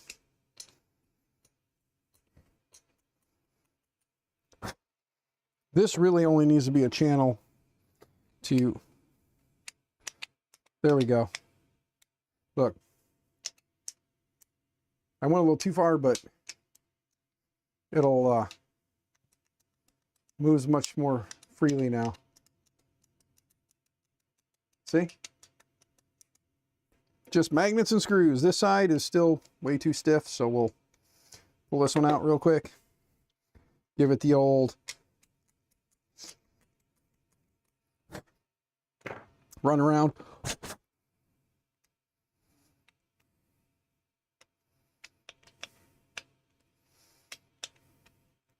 Needs a little more.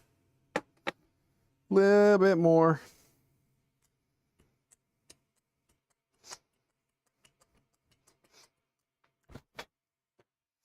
Okay, and let's see. There we go. Look at that.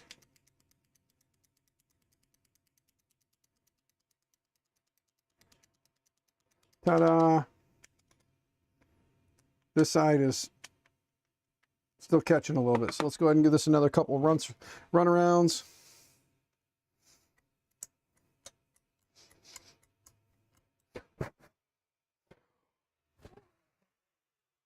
Blow all that dust away. Clean that off. Put that back. There we go. Look at that. There we go. Can you hear that? Can you hear the clicky clacks? Can you hear them clicky clacks? Look at that. Tor, hey, what's going on, man? I saw you and Tim went live earlier. I do apologize for going live alongside of you. Did not know you guys were going live. I should have known. I kind of failed miserably at being a good guy. So please don't be mad at me. But love you guys, man. Just battling some... I'm out here tonight for the last hour and 39 minutes because I got some bad news. Not bad news. It's news I knew, but when you see it in writing, it hits you a little differently. I guess I could give you guys some story time while I'm doing this. That might help a little bit, right? I don't know that I want to go into story time, but I don't know. Clean all that shit out now that I got plastic everywhere.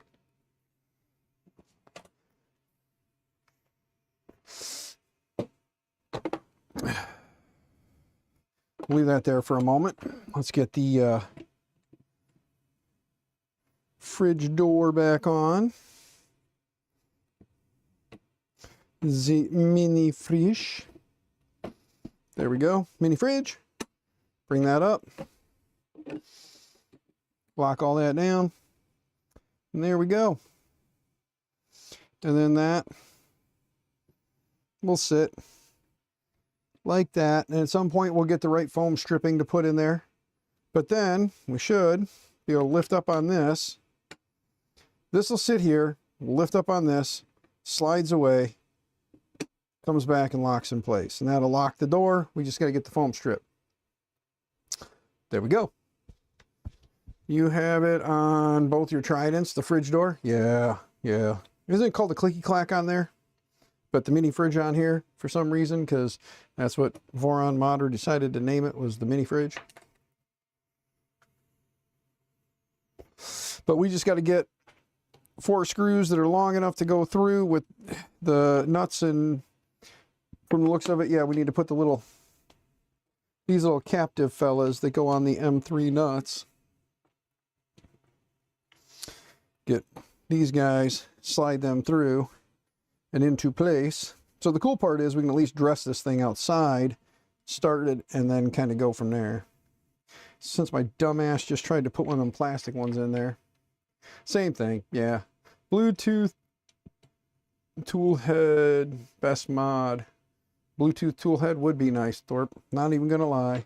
But, you know, I just don't know how to make it happen. I'm not a smart enough man to do that. I mean, that whole power over... I mean, you can do a wireless power coil for your phone, right? Let's get one in here. But, nah, I don't know. I just want to get this thing in there, but these... I don't know if I printed them a little wrong or what. Surprise, right? Dan do something right? I know. That would be weird. There we go. Got one. But no, I'm in my headspace. Everybody's upset. It's just things aren't going the way... They're not going the way I expected. They're going the way I expected, but when you see certain things in writing, it just hits you harder, you know? Like I knew what I was getting. It's just when you see the way the verbiage, the way it's worded in a will, when you see the way things are worded in a will, it hits you harder because it's not sincere. And if it is sincere, then it's like the most ignorant way of being sincere with words. Says this is all you're getting type of thing, you know? It's like, I don't want anything. I just wanted the goodbye. And even that got fucked up. I told you guys some of it. I didn't get a proper goodbye. Dad's gone. Didn't get a proper goodbye. Had 30 years of hardly even knowing who the hell the guy was. And getting told it's all my fault. My brother's fault. It's our fault. It's not somebody else's fault. Somebody else that could have pushed him to spend time with us.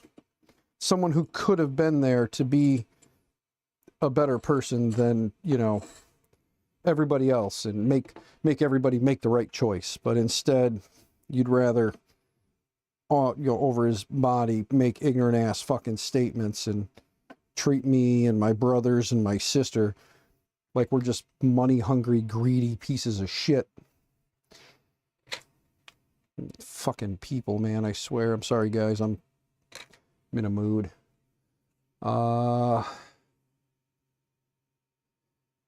M3x16s. Okay. We need M3x16s now. So these are 12. Those are 18s. Do I not have M3x16s? Are you fucking serious right now? Wait, what are these? What are these? What are those? Right, guys? What are those? Oh, good. I found some 16s. Sweet. I need 4 16s.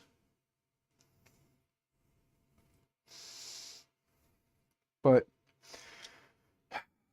yeah. So I'm sorry, guys.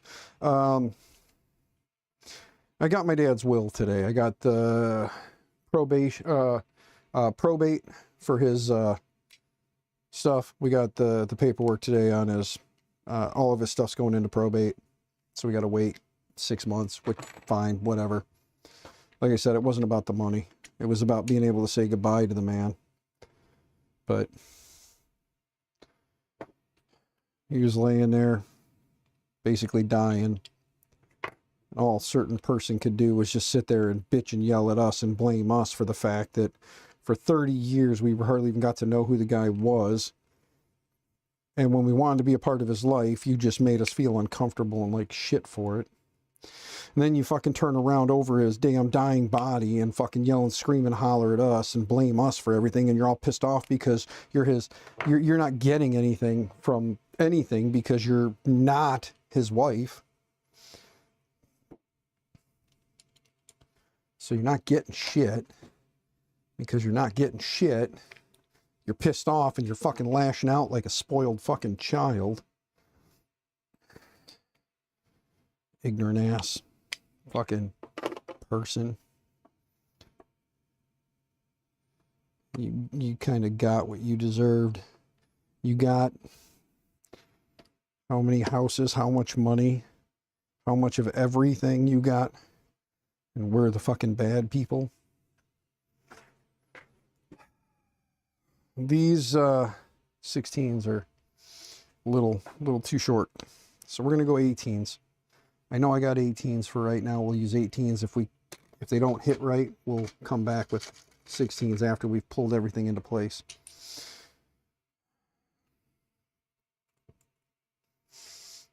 But sorry, guys. Like I said, my head's in a bad spot, and shouldn't be sitting here taking things out on anyone or anything.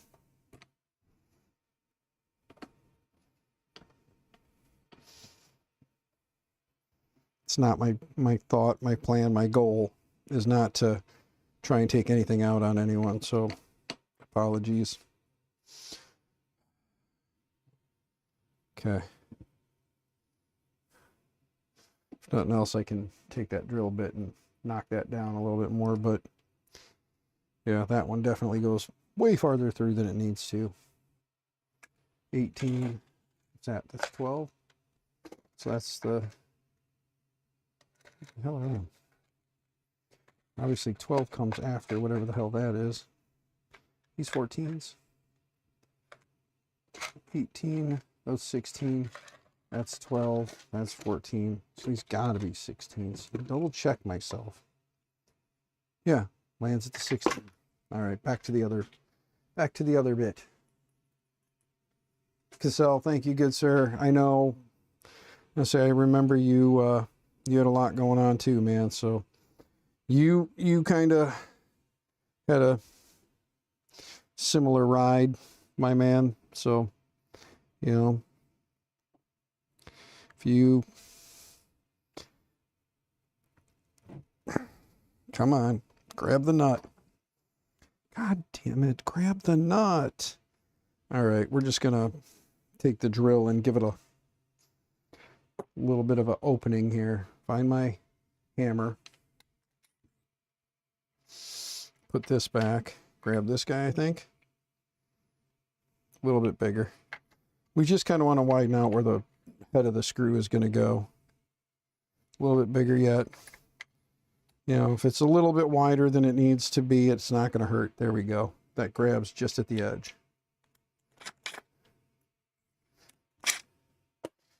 Okay.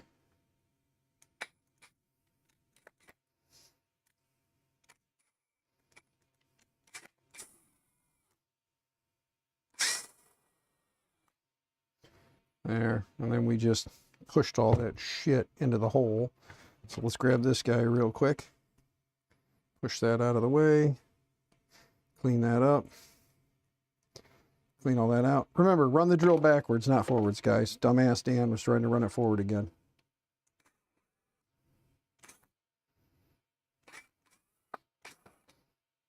There.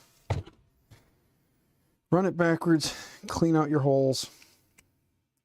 Nobody wants a dirty hole. There. Now let's just see if we can get this guy in here. Press it down far enough. There we go. That goes down plenty far enough now.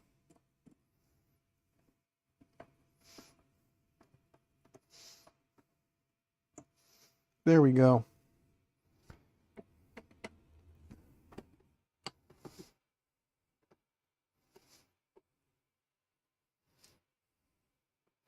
Let's get this other screw in place real quick. You guys like staring at my bald spot up there? Is it all good?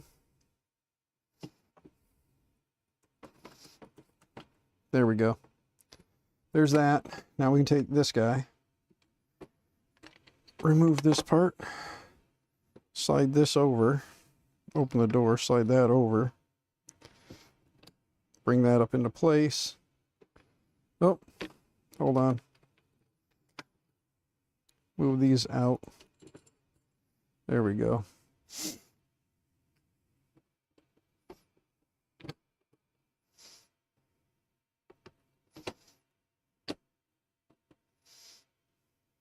There's that. Let's get these two started, and then we'll kind of slide everything into place.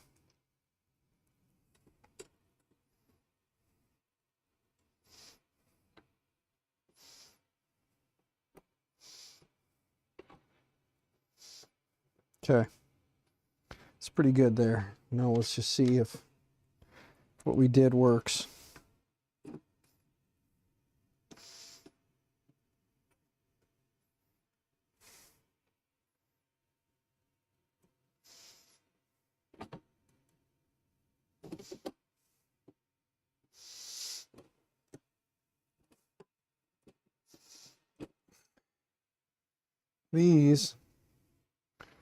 This one did not go down far enough. Yeah. Hold on.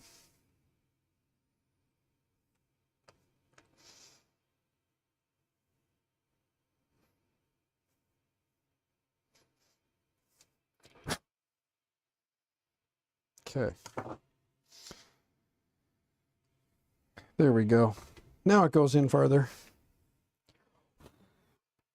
Get that schmutz out of the way.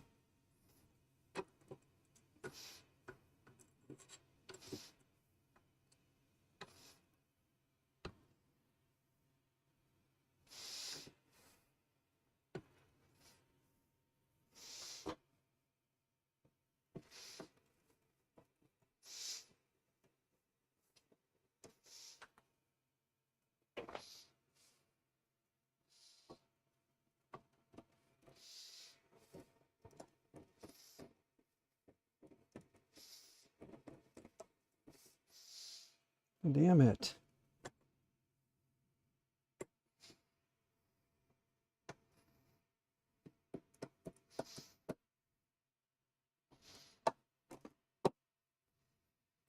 There we go. Maybe. Feels like it. Yep, it went. There we go. So there's that one. So now we're going to line up this one. Right there. All right, guys. I am not. I probably should have not streamed tonight, you know.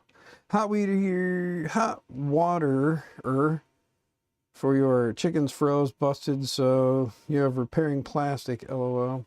It's always something. Yeah, brother, it's always something. I'm glad you're able to get your chickens water, or hope you get your chickens water situation all taken care of, man. That's got to keep the chickens happy. Happy chickens mean happy, or lots of eggs, right? Happy chickens, lots of eggs. There we go. Okay. Keep that there. Tighten that one down. Tighten that one down. That one should be tight now. That one should be tight now.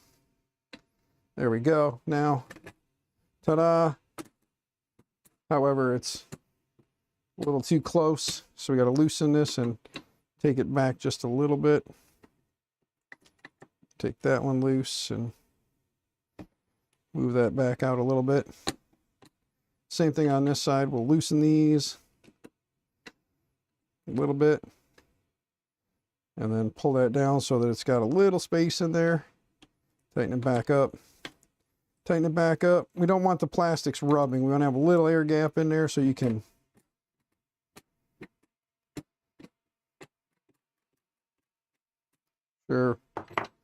Sure. Stand this back up now. Gang. Guys, gals. There we go.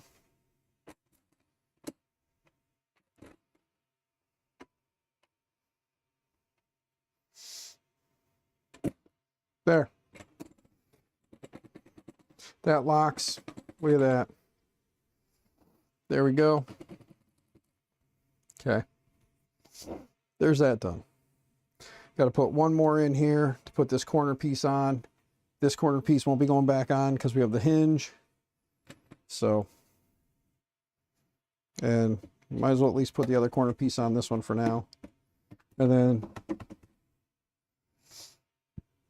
this one is one of those little captive-y bits and it destroyed itself.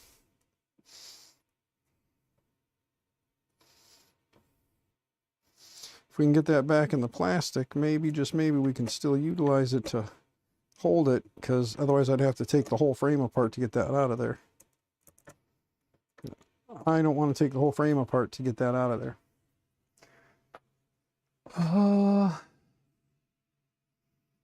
Preprint stuff. Yeah. Sorry. Okay. Let's see. Put that one there.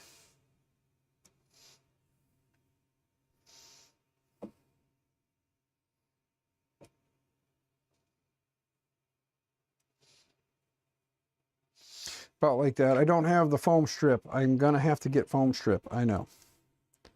So you guys don't have to yell at me. I know I don't have the foam. No foam yet. I gotta order some or get some or something.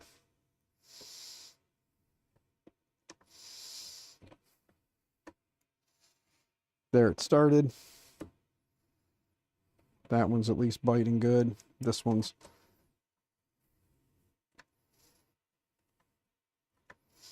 could probably wedge something in there, but at least started into the nut, so it'll probably be a pain in the ass later. But there, for now, it's in there.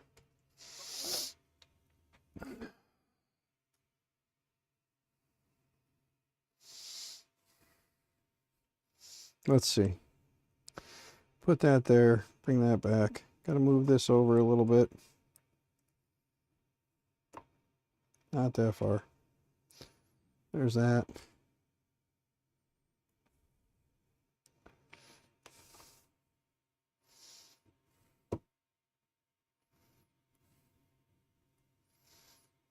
There's that. And there's that. There we go. there's that. Door opens, door closes. It's a little ugly. It's a lot ugly. It's quite ugly. I have to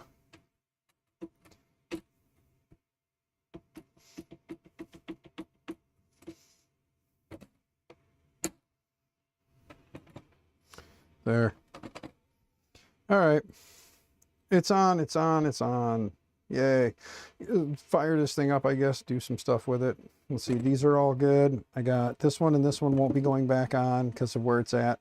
I'm not putting the middle one back on either. On this side, we've just got, oh, I'm a total freaking moron, as usual. I don't even know why you guys watch me or tolerate my shit. You guys should just tell me to give up YouTube and stop. Oh, comic relief. That's right. Never mind. I forgot. Comic relief. I keep forgetting. Ha ha ha.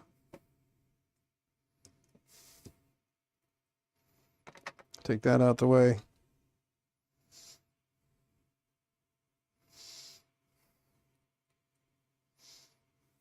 Start that one. And then drop it down in there. There we go. And let's see. There we go. There.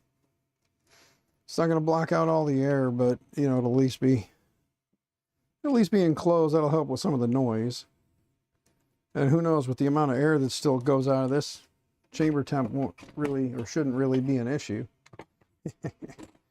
There we go.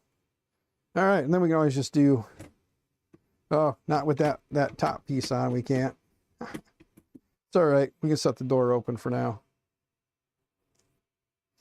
There. Fridge door's on, printer's there. Let's move crap out of the way. Fire this thing up and shove a camera up its ass. Or in its belly, I guess, right? Let's throw power at it. Get it firing up.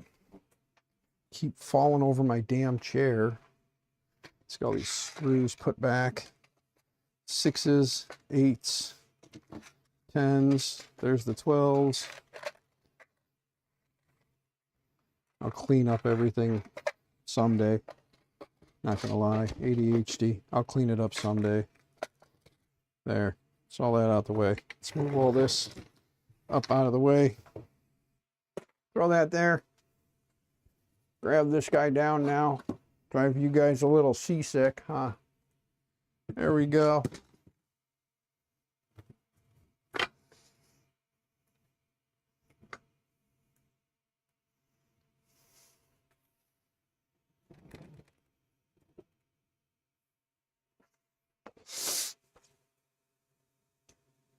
I want to try and square up with the frame so that when you guys are looking at stuff, it's square with the frame.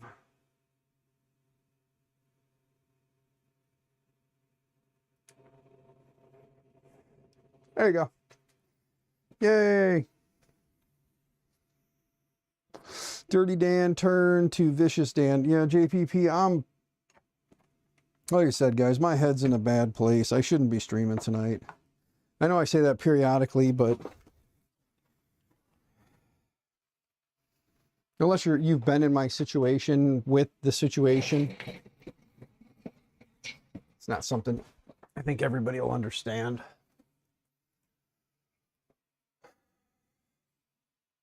Some people either just don't know him, and when he goes, and some people know him and have a great relationship with him, and some people spent 46 years trying to be a part of their life, and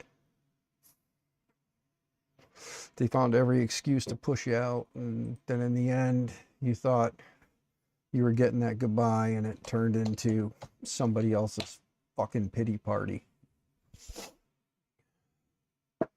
Instead of giving you anything, they gave you pity. Or didn't give you pity. They took their own. Oh snap, it's got a Konami in the skirt. Yeah, it's got the Konami in the skirt there. He's down there. This is going to make a lot of noise because I should have adjusted that right side first. So when it comes up, it is going to make a lot of crabby noise. Oh, it didn't. Good. Phew. All right. Now that that's done, let's go to the right screen. Let's hit Z-tilt. Yeah, it ground that time. And now it's pissed off because it didn't move after trigger probe. So let's go ahead and disable steppers real quick. Let's manually try to level that out a little. There we go. Now let's do that again. Home all.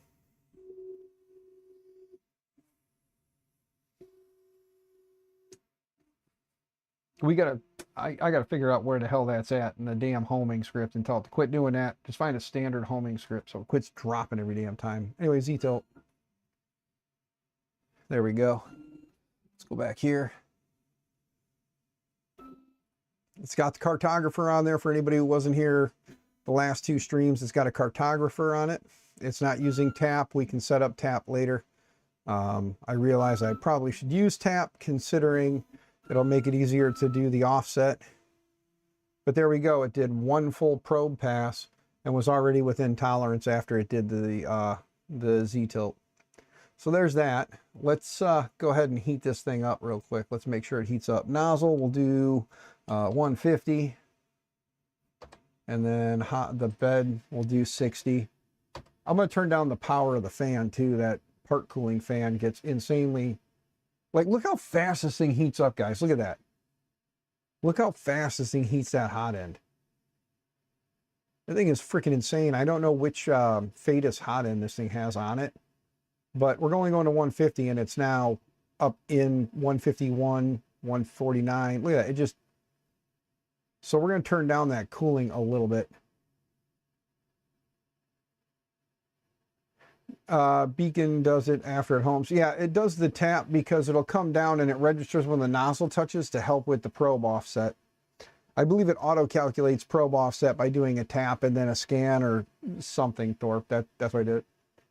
Fadus stuff is amazing. You are correct, Tor. You are correct. Build plate takes forever because it's only a 24 volt bed.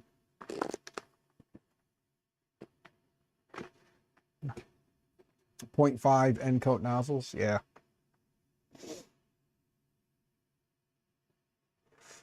Since this stream has been a kind of a major shit show, thanks to the 15 of you that are hanging out with me still. Greatly appreciate it. You guys are awesome.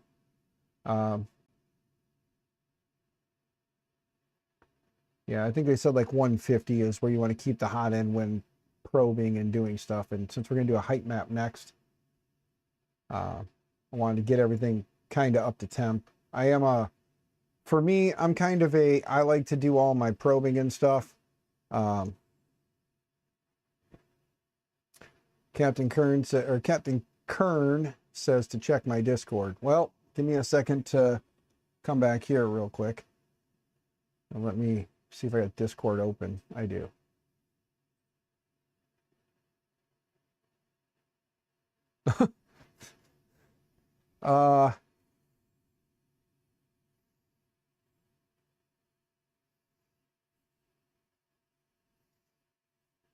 Hold on, I gotta check something real quick, guys.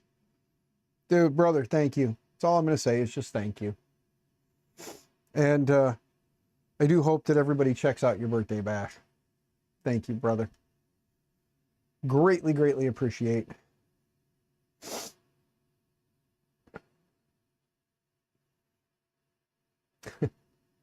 Well, thank you, sir. It's a short-lived smile, but it's still a smile, so thanks, brother.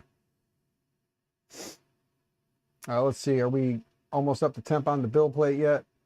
I have noticed the bed temp seems to take forever when it gets up there. It goes and goes. I am going to turn down the power. Mad Cats, what's going on, brother? Let me go to here. Nah, we'll go here. There we go. We'll give you guys this one. I do think I need to work on the touch, so we may end up going through it because I think there is something in the firmware or in the configs that was set up where it needs to do a touch, and for some reason maybe it doesn't do the touch and it makes it mad when you try to print. I don't know. We'll see. But there we go. We're at within our temps here. So let's go to height map. Let's go to calibrate. We'll go ahead and hit default, and I'll bring you guys back over here. Oh shit, I did adjust, so it should be like scanning across the bed now, which it looks like it is. It's not going off. We'll know when the scan's done if it dips at one edge.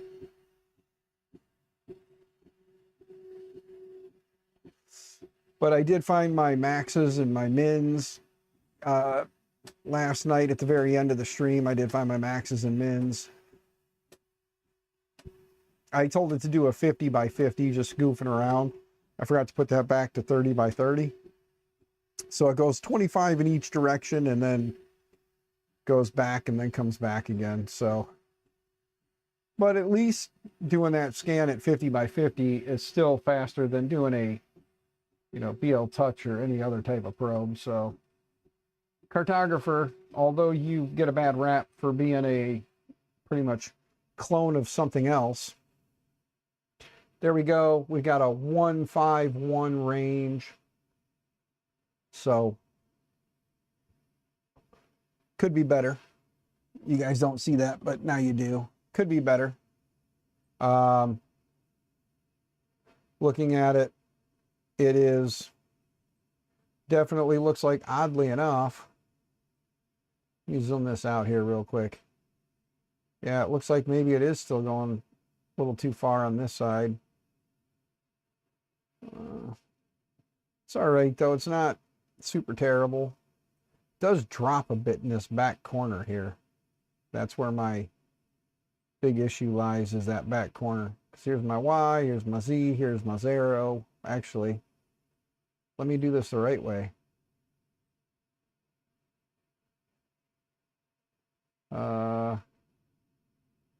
Yeah, no, because 0 is this front corner. 0, 0 is right here. There we go.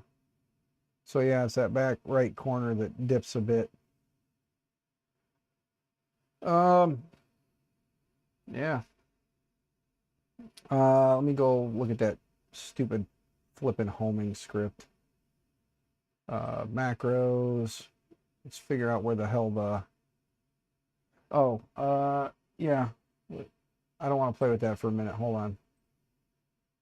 Let's home all again.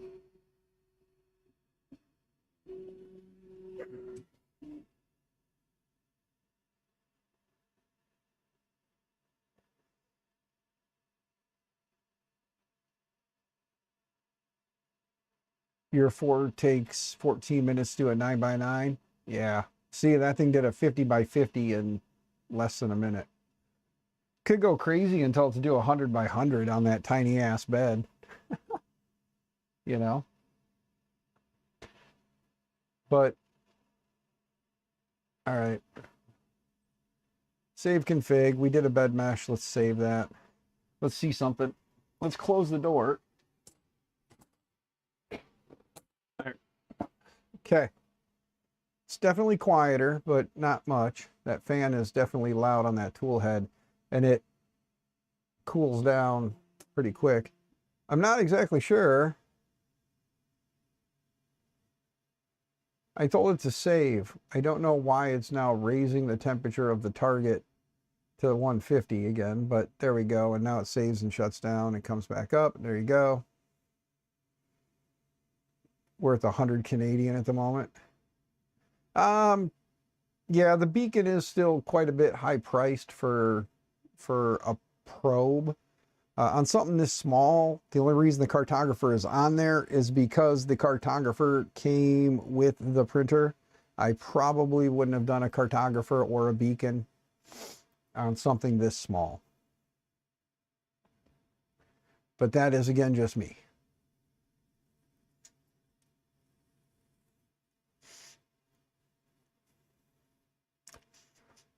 Your Sovel's only maxing out at 260. Okay. Well, let's see something here. Let's home all again. Drops down, goes over. Drops down again, goes back. Drops down again, comes out, comes up. Z tilt. Hitting about where it should, hitting about where it should, and then hitting about where it should. There we go. I guess it did hit where it should. With the door open and when it came all the way forward, that's what I wanted to check, was when the door was on, or door closed. I wanted to make sure the tool head wasn't going to slam into the door, you know.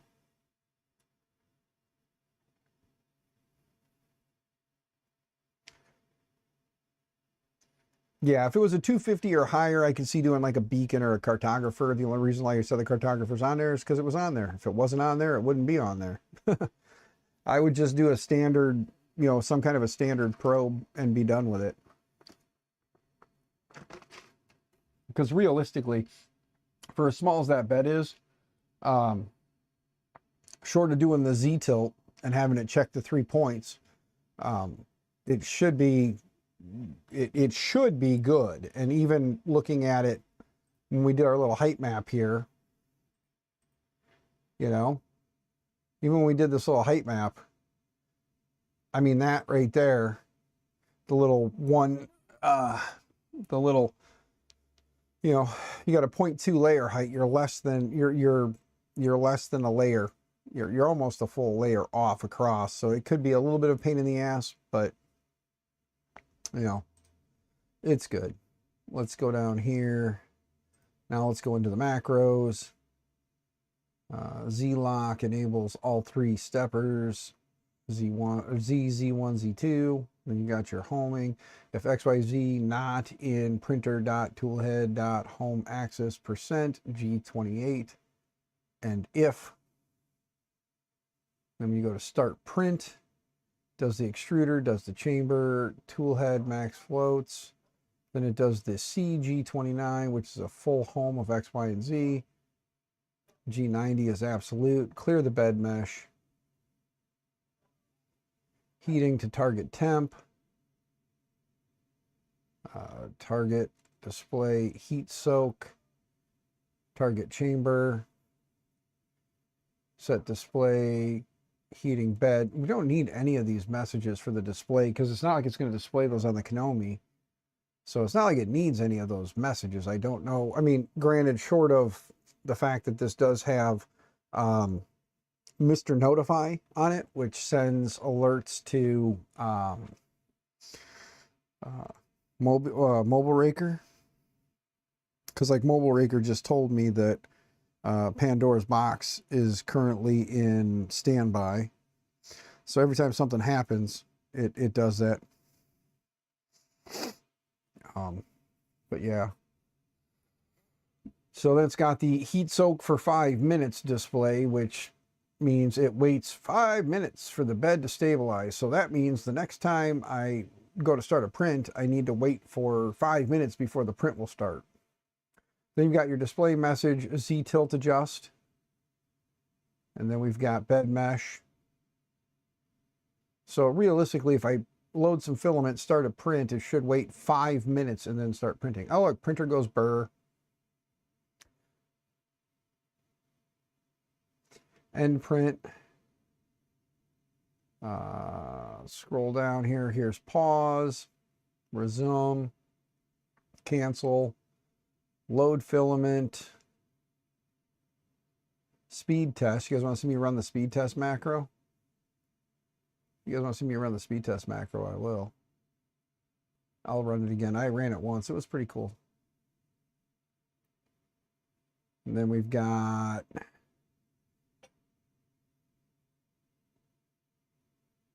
+10 times 60 for speed.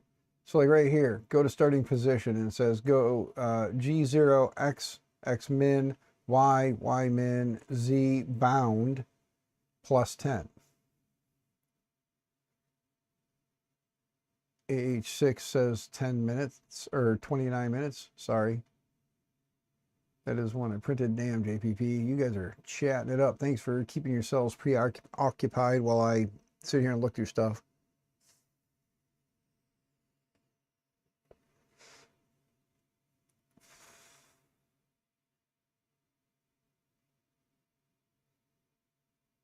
Mr. Notify. See, that's what it is right here. It's this macro called Mr. Notify. And it says, allows you to send a custom notification via Mobile Raker without using the M117 command. So then you've got your stuff in here about Mr. Notify. So if anybody uses Clipper and you use Mobile Raker, look into Mr. Notify. That way it'll send alert messages to your Mobile Raker for you. And then here is the G28, custom G28 command with temperature check for Z homing. You got your G28.1, and then you got your target temp here. What I got to look at is this right here. No specific axis specified equals not X for axis or Y for or in axis or Z in axis. Yeah, right here. See, we've got contact for method, but it doesn't contact. Okay, so if X axis or no other specific axis specified, pre or home pre-axis X, and then it does the G28.1X. Then you've got home post X. So see, nowhere in here does it tell it to home X, drop Z, home Y, drop Z in this portion. Or at least not that I see. Z method equals method calibrate. If lowered 1, set display, raising extruder temp to previous target. There you go. And that's that. You got pre-homing axis.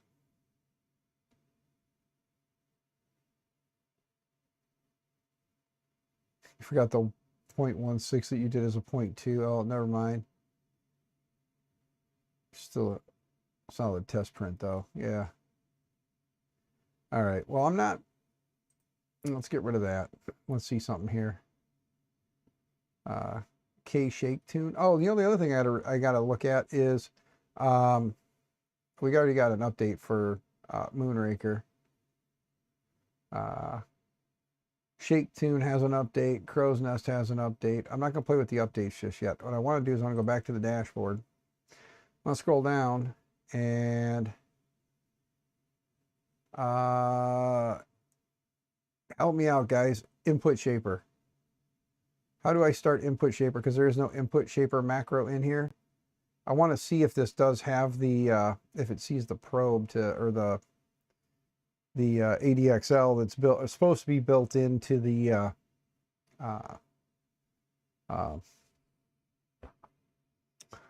Cartographer. There we go. What's the silly command to start the Input Shaper? Let's Clipper Input Shaper. Resonance compensation, scroll down, scroll down. I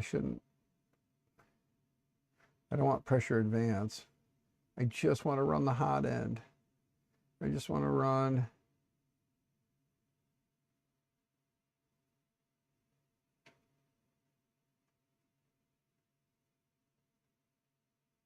I don't want to set it. I want to start it. I don't remember what to type. I usually have a macro because I'm lazy.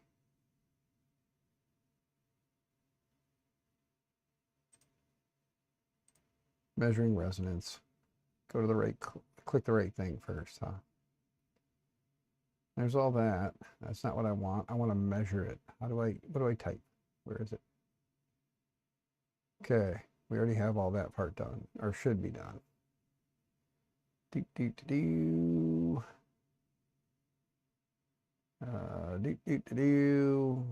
Yeah.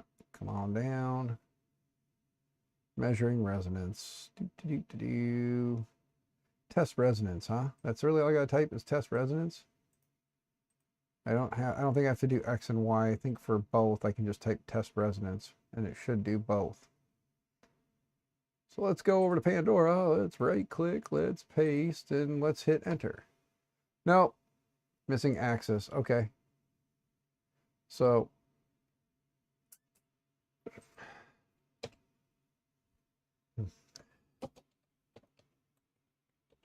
axis, I think it's axis equals, right?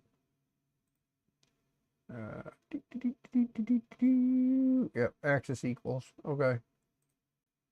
Axis equals X. There we go. I guess we got to do both. We can't just tell it to do that and they'll do one, then do the other. So.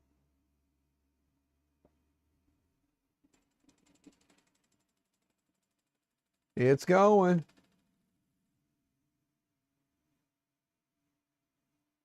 Yeah, JPP, about how much longer till you guys go live? It's 20 to 8 for me right now. I've been out here for 2.5 hours almost.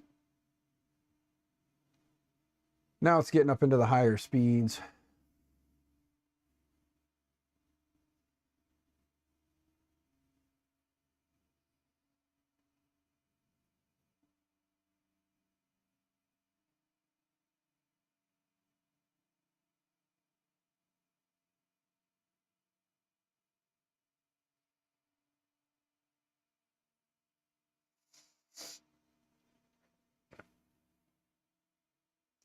Josh, you just started yours? Yeah, yours was a scratch built, so you kind of luckily didn't have to dig through crap to get yours going, so I'm glad yours is going, my man. That's all I'm saying. I'm glad. Oh, hopefully your print turns out good, man. Share a picture somewhere after you're done. Am I following you anywhere, Josh? Are you on the Discords? Am I following you on X or something? You on X? I'm on X mostly. I know a lot of people are like, oh, go to Blue Sky. I tried Blue Sky, but Blue Sky is a different type of hate. I mean, there's hate in both of them, but just nonstop. And it's like, I can't live in, I can't, like at least on, I guess on X, I've got it set up already to block a lot of that shit. I just don't want to have to chase down and block or mute the stuff I don't want to see. I've already got it done on X. So the door is vibrating like crazy and the panels are vibrating like crazy right now. So once I get the foam, it'll be a little better. We're only at 72 hertz. Really? Wow. I know, like 76, 77. Damn.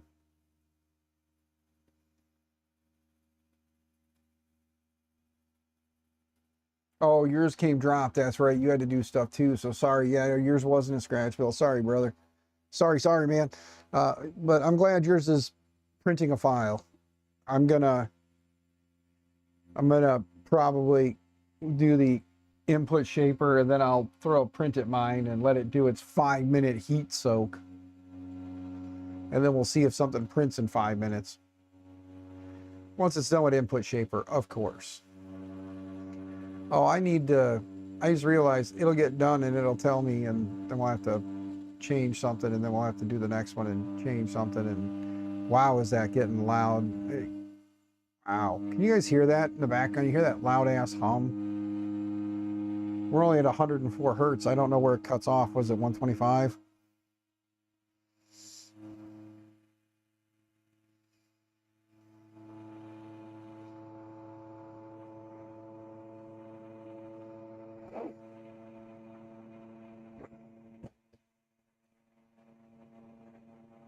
There we go. Now that it's over 100 and whatever hertz, 115, 116, 117 now. It's gonna explode. Yeah. 3D Printer Shack. Good to see you, man. Hope you're doing well.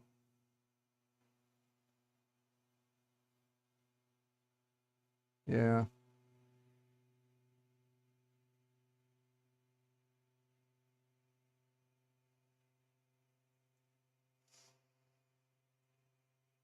X has gotten better now that the annoying folks all went over to Blue Sky.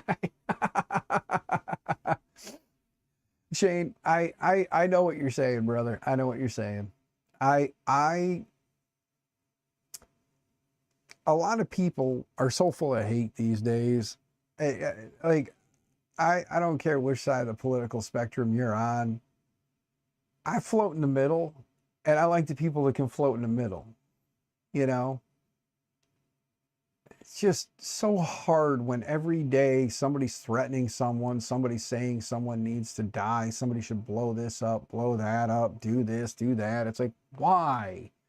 Just because you don't like somebody or something does not mean You need to fucking speak your opinion. Shut the fuck up, man. Don't ruin everybody else's day because you're miserable. Like, I don't talk about what I like and don't like. I don't talk about who I hate and I don't like. Like, I hate and I like and all that crap. I don't do that. JC Prince, what happened to the new name, man? Change it, change it. Go back to a new name. Own that thing. Come on, man. You had that new name. You changed your name the last stream. Go back to it, man. Stick with it. I changed my name to MakerMind Nexus from DB3D. Everybody gave me shit for I don't know how long, but you know what? I stuck with it, and a lot of people came to the channel knowing me as MakerMind and not as DB3D. So just own your name, brother. If you like that name, stick with that name.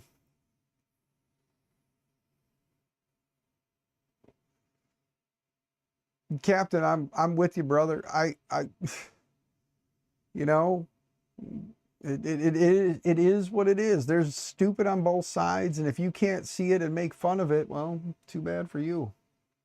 But I'm not going to live and die by a politician. I'm sorry. Nor am I going to live and die by a political party. You know what I'm saying? Like, no political party is going to have me 110% ready to go to war over something stupid that they say or do. I'm not doing that. I'm not going to ruin a friendship with someone because of a political view. And I hate the fact that I have lost some friends because I don't 100% agree one way or the other. But that wasn't my choice. That was their choice. So, you know.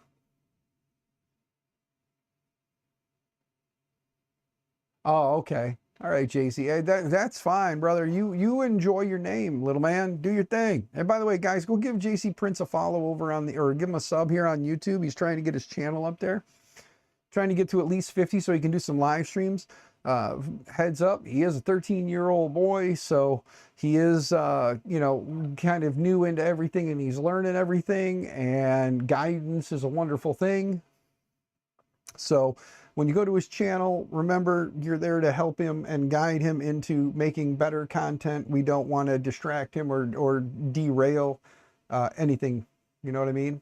You know what I'm saying? Like let's go there knowing that he is a young guy who's trying to start and he needs guidance. So if you see things that could use improvement, remember to give him constructive criticism. Don't be an asshole. So please understand that going in, you know. Can I link it? Yeah, I can link it. Give me a second here, bud.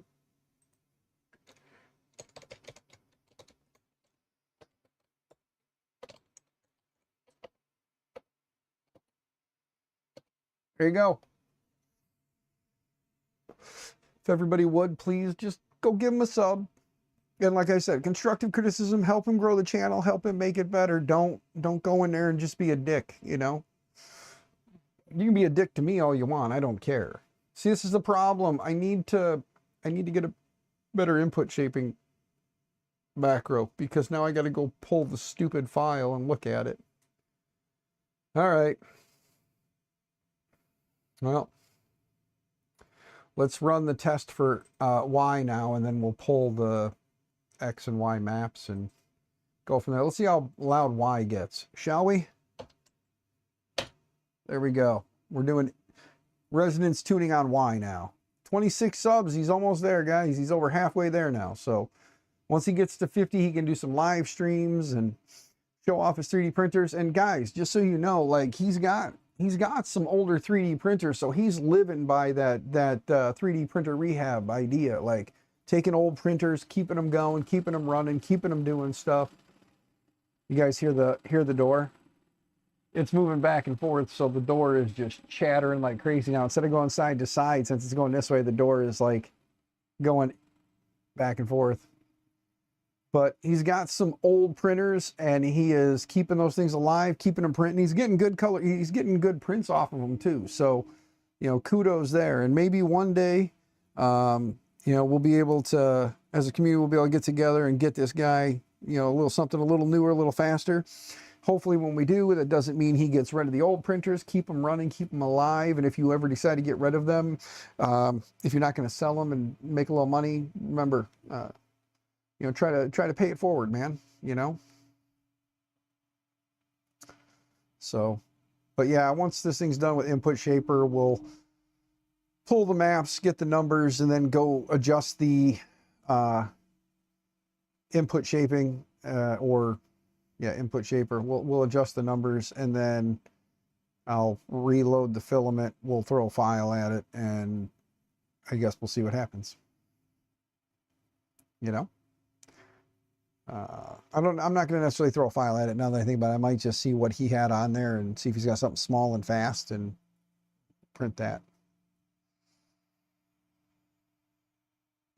By the way, the command I think you were looking for was shaper calibrate. Yeah, Captain, I believe it is shaper calibrate, because that should automatically do everything for me instead of me doing it the way I'm doing it, which is manually. Because if I remember right, shaper calibrate, if I type shaper underscore calibrate, it should do X, then do Y, and then pull the numbers out and automatically move them into the print config for me. If I remember correctly. Could be wrong. But what I'm doing is now doing it the manual way, and yeah. So the manual way works. You just have to make the map files and then look at the map files and then, you know, go from there. Guys, I want to show you something. I ate a slice of pizza. I didn't even eat the whole slice, at least not yet. I'm getting there. I think Doggo's going to love me tonight, because on the way in, I might have to drop those. We're also getting an A1 Mini. Nice. The A1 Mini is a nice printer. Like a lot of people in the community, I'm not super happy with what Bamboo's doing. We're at 103 hertz, so it's quite loud. You guys could probably hear that pretty good in the background humming away.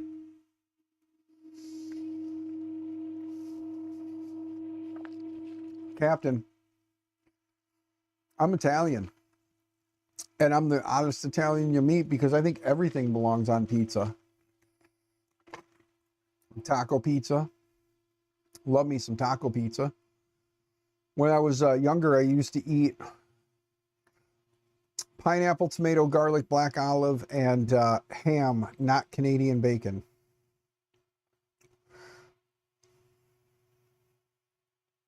You don't get enough for anything else. Not enough money.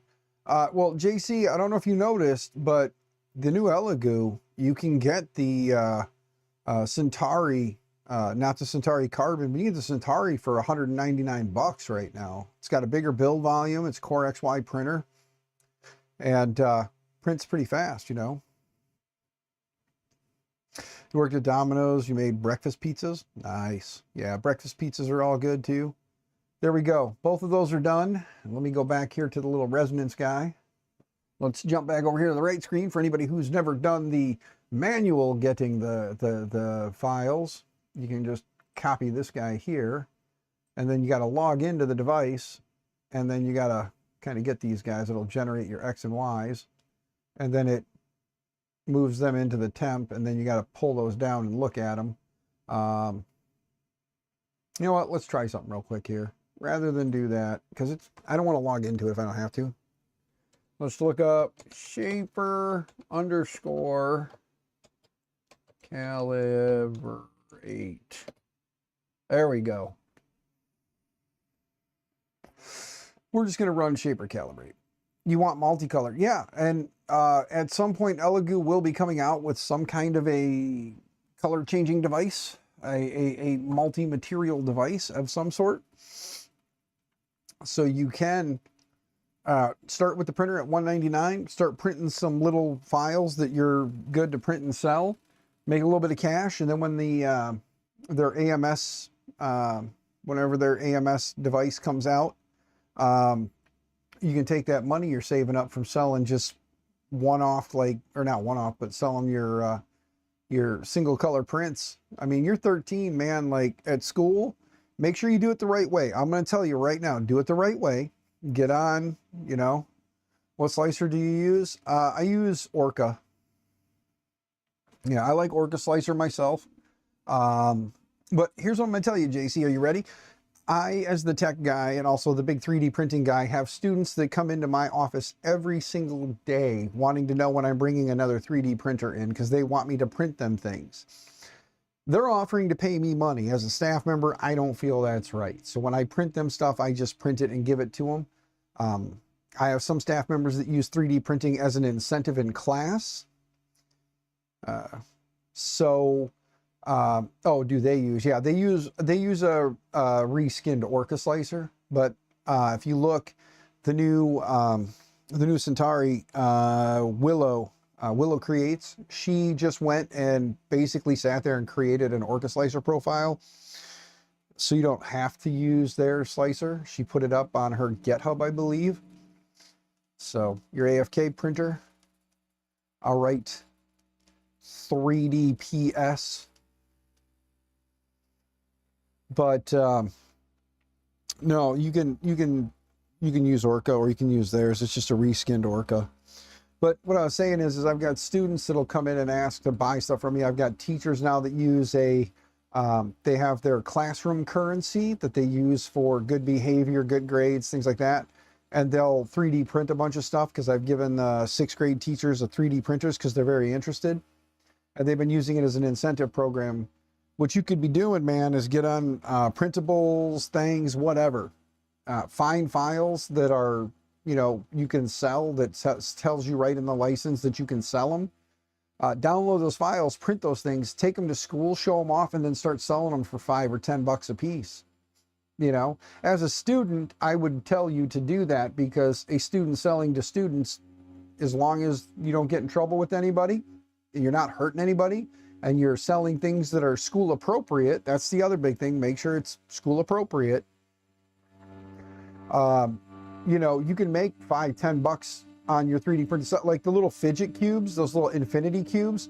You can sell those things for $5-10 all day long, and you can print how many of those with a spool of filament. So for a $20 spool of filament, you can make how many of those things? You know what I mean? You sell them for $5, $10 a piece. I mean, you make enough money to buy the AMS, their AMS unit, or multi-material unit when it comes out. Probably pretty quick. So you can start with the printer, get the Elegoo. A lot of people, the only person I saw that had any big issues with it was Brian Vines. If you watch his video, go look up BV3D, go look up Brian. Brian's a wonderful dude. Everybody who knows Brian loves Brian. I don't think there's anybody who has a bad thing to say about him. He's just an amazing guy. I know Brian on a personal level. He's a great guy, wonderful person. You got Jim from The Edge of Tech did his video on it. He didn't have anything too crazy go on with his. Look at HueForge. Doesn't require MMU, and you can do custom stuff for people. Yeah, Shane's right. Look into HueForge.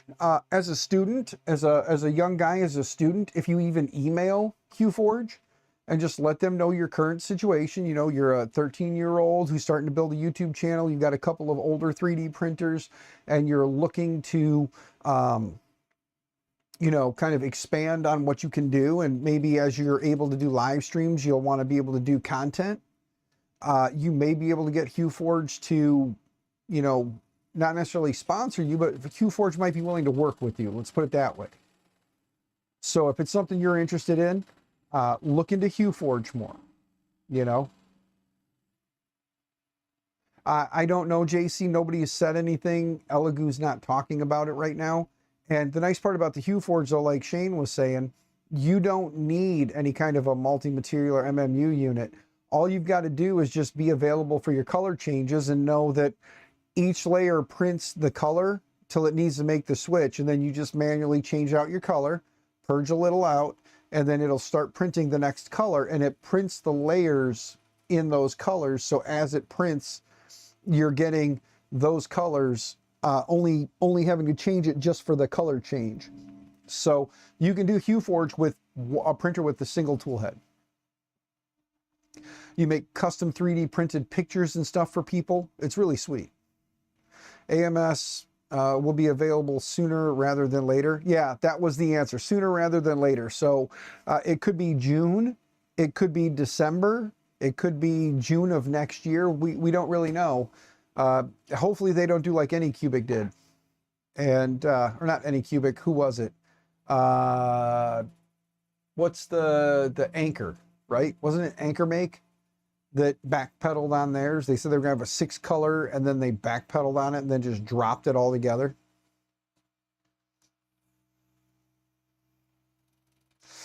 Yeah, do sports ball stuff.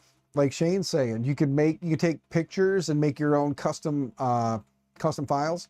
But I would say, JC, reach out to HughForge. All right, I'm going to tell you to do it, not to have somebody else like myself reach out to them on your behalf. I want you to do that. Where do you find HughForge? Take that right there, HughForge. Google it. You'll find HughForge. It's actually, I think, HughForge.com actually. But you'll go down to the contact, and when you click on contact, get the email, send them an email explaining, hi, I'm JC Prince. I'm a young guy who's new into not new, but I'm a young guy in 3D printing. I'm looking to build my YouTube channel, and you can tell them you were watching my stream. I don't care. Go ahead. You can tell them that. Be like, I was watching Maker My Nexus' stream, and the guys in chat were talking about HughForge, and mentioned, you can say that we mentioned that you could reach out to them and see what happens. That's fine too. But as a 13-year-old guy, I want you to build some independence, because I have seen in the community, I won't say necessarily here, but I have seen in the community too many people that are like, can you do this for me? Can you do this for me? Can you do this for me? You're young enough. Be independent. Grow that independence. Like, reach out to these companies when you're looking at things or thinking of things. And as you build your YouTube channel, remember to inform them. Like when you can start doing live streams and you're going to start doing them, just remember when you're doing your live streams, it is one of those things where you're gonna want to be you and have fun and do you things. But sometimes, depending on how it works, you may have to curb some things. I will never sell out. If I don't like something, I'll tell you I don't like it. I'm not going to pretend it's nice. As a matter of fact, to let everybody know that I'm not kidding, I got a Libre Alta board, and I've had nothing but problems with it. The other Alta board is running right there just fine, but this one I just got that I was going to give to some students, I've been having nothing but problems with. I can't get an OS to load on it. It's just freaking out. It just keeps going through the load process, and then it'll sit there and hold, and then it restarts itself and does its thing, and it's become a giant thorn in my ass. So I hate to say it, but I got students that need a device like yesterday. So I'm actually trying to acquire a Raspberry Pi 5 for them so they can just get their project up and going. Orange Pis, yeah. Captain, I'm going to have to look into the Orange Pis. Let's see what we came up with. All right, so let's go back to the right screen here. If you do shaper_calibrate, guys, it does all the fun stuff for you. Shaper calibrate wrote the data. There it is. And then you come down here, and it's telling you that for Y, it's saying to use EI shaper with a 101 dampening ratio of 0.1. And then X is doing a frequency of 67.6 with a dampening ratio of 0.1. So there's your answers. And then if you look, we've got, again, EI and EI and MZV. So when we look at here, this looks a little different from what I'm used to. So EI, with a max acceleration of 36. Oh, avoid too much smoothing, so there's that one. MZ is 1,000 there. Come down here. And yeah. Anyway, but it did its thing. We hit save and restart, or save and continue, or yeah, save config. There we go. Back again. All right. 3D PS. Good to see you again. All right. What's this? 39 minutes, 40 minutes, 15. Is this PLA? Yeah, this is just a X-Rail bumper Pandora generic PLA. This is just a 15-minute print. Here's the here's the guide for the rails. That's a 7-minute print. It's going to take 5 minutes to heat. Let's get some let's get this thing preheating real quick here. Did I say my preheats? I did. Good. Preheat PLA. And then we'll start this little 7-minute, 59 seconds, or 8-minute print with 5 minutes of heat soak. So we'll start this print and we'll see what happens. If it works, great. If it doesn't and something screws up, well, then I know. But we'll see what happens. Get this thing heated up and then we'll remove some filament. Do I have the loads and unload macros? It said there was, but yeah, load filament, and I don't see unload. Well, it's weird that it said there was a load and unload macro, but I don't see unload in here.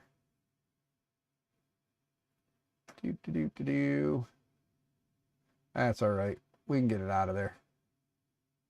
Oh, you know why we don't see it? Because we got to come in here and go to macros. Let's see. No, it doesn't have an unload in there. That's weird. All right. Well, we'll have to double check the macros and make sure there's an unload one in there. I don't know why it doesn't see it. Because in machine, printer, there is the macros folder. So let's close this. Let's go back into macros. Scroll down because I believe they were near the bottom. Pause, resume, load filament, test speed. Nope, there is no unload filament. What the shit? How do you... All right, well, we'll just yoink it. We'll back it out until it's clear of the direct drive, and then we'll do our thing. So let's just go ahead and let's see. We should be warm enough now. Yeah, plenty warm enough. All right. So let's go to 50 at 10. Oh, wait. We're going to do 5 at 2 and extrude. There we go. It's pushing through. Now we're going to do 50 at 10. And we're going to retract 1,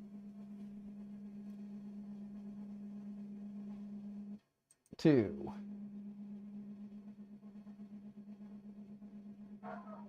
That looks like it should be good. It should be out of there now because that should be 100. That should be more than enough. Yep. Get that out of there. Let's pull this up a little bit now so we can get the filament to hopefully go.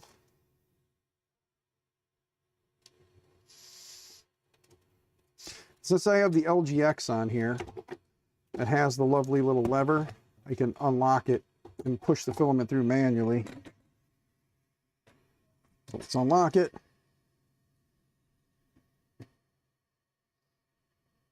There we go. Got it. Pushing it down, locking it. It's locked in.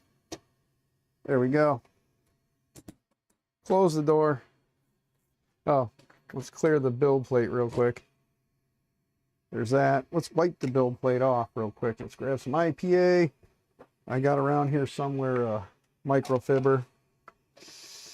Little IPA on there. Remember, if your build plate doesn't have IPA, or it says don't use IPA, don't use IPA. Oh, shit. Huh, I'll bring that in the house. Snacks, guys. Snacks. Everybody needs snacks. Here's a good microfiber. Wipe it down. Throw it off to the side. Line up our build plate. Lock it down. Close that. Probably should have put some grease on those printed parts now that I think about it. Right where they rub. I should have greased them. 3D Printer Shack. You ever head out the new store called Shack of Sit? That's funny. All right. Now we're going to go ahead and just tell it to do 10 by 5 and extrude. Let's see if we get some filament coming out yet. Nope. All right. Well, let's do 25 by 5 and extrude. There we go. It was coming out. There we go. All right. Get that off of there. Close that. And let's start that simple print here.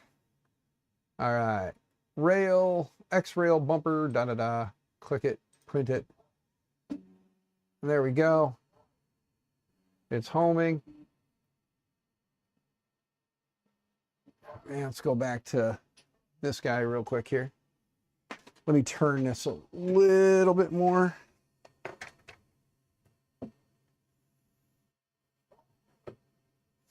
Yeah, we'll go like this. There we go. All right. Well, in theory, it should be heat soaking for 5 minutes. It's going down to 140. So let's see if it'll get down to 140. And then the build plate is currently off. There we go.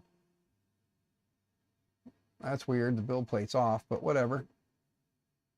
Now it moves over and the build plate is now heating up to 65.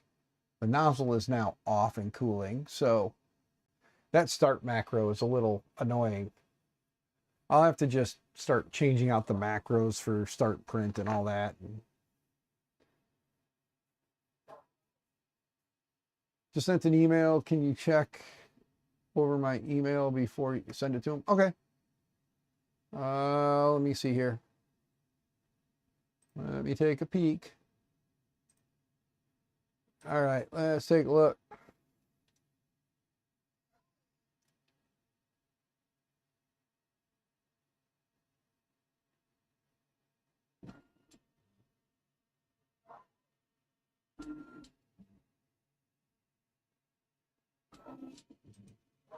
It's a good start. I would make sure to link your YouTube channel. Don't just tell them your name. Make sure you go copy the link, the youtube.com/jcprints. So it is dipping off a little bit when it does that, but it went back to the home position. We're going to have to play around with that. Now it's scanning. Right. Well, we're kind of going down a path that seems to be working. I got to pick those freaking ferrules up. Yeah, because now when it's scanning, it's, yeah. We're going to want to not go so far to the left, and we're going to go a little farther to the right.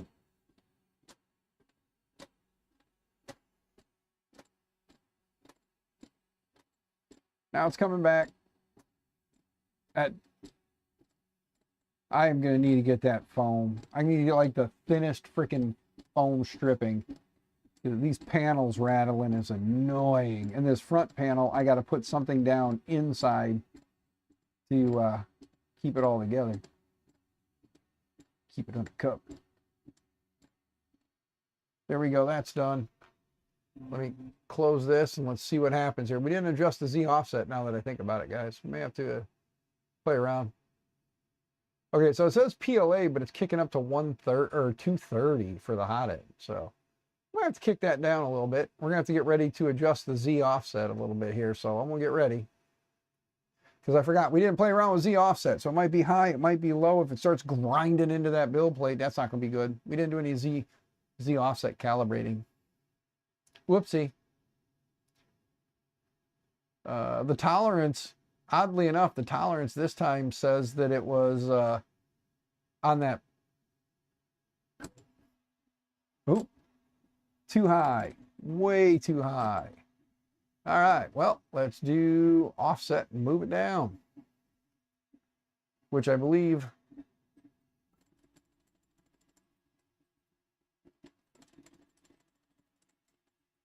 We should probably have adjusted the Z offset first, huh? Probably would have made sense. If we would have did the tap thing, it would have been better, huh? Holy crap, is that thing rocking. Look at that. We are several layers in now. So I want to get closer, but I don't want to get like too close. You know what I mean?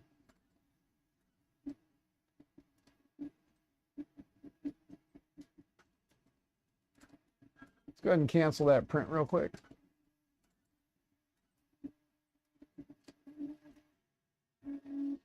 That little son of a bitch is kicking. It's rocking the whole damn thing. Woo! She's a spicy little meatball, isn't she? Get that off of there. Let's adjust our Z offset real quick, huh?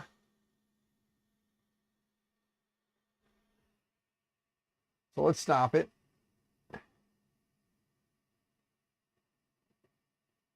Gotta run, brother. The wife is coming here. Okay, Captain. Have yourself a wonderful evening. Tell the missus, I hope the birthday goes well. Hope she takes care of it, you know.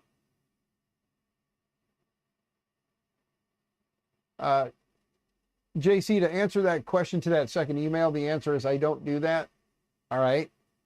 So just understand I don't do that.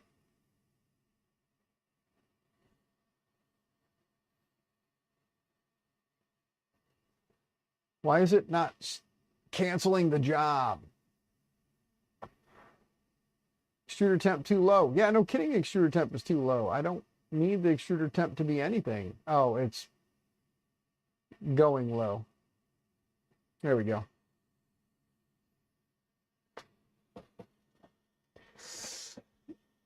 All right. Well, cancel print is still showing paused. The hot end is cooling down, but the build plate is still holding temp. So I think because I paused it, it's doing something silly. But it only gave me an option to pause, and then it goes from there.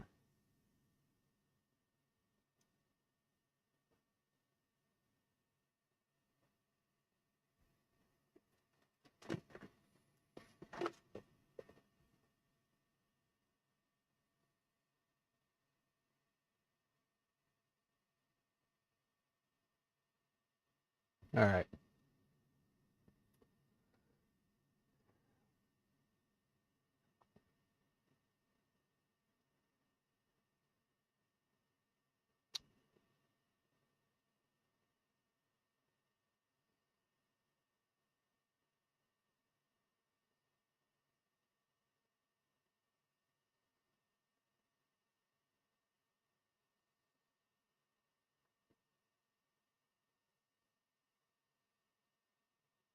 Yeah, it's about where I'm at. If this thing doesn't, yeah, we'll just hit the E-stop. See if I can find some Post-it notes or a Post-it note, preferably one that's not all beaten, battered, and tattered. Do I have any thinking Post-its around here somewhere? No, I got Post-it notes. Ah, here we go. I made my daughter a vase. I don't need this Post-it note anymore. Yeah.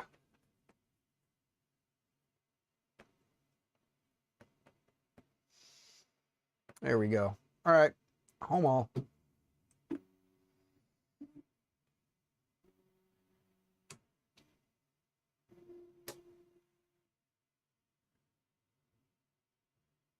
Okay. Now it's homed. Let's do a quick Z tilt. Get everything kind of back in its place.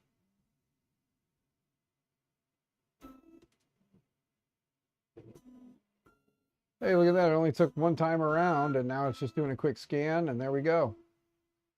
Since we've been playing around with this thing, it's been getting better. So there we go. There's that. Now we just need to do... Isn't it Z offset calibrator or something? Like... Calibrate Z offset. Clipper. Yeah, probe underscore calibrate. That's it. Oh, but I don't know if it's probe because of the beacon or the cartographer. Let's try probe underscore calibrate and see. Unknown probe. Okay, so it's not probe calibrate. Let's go down here. Let's see. Line purge, Z lock, notify, T0. What does T0 do?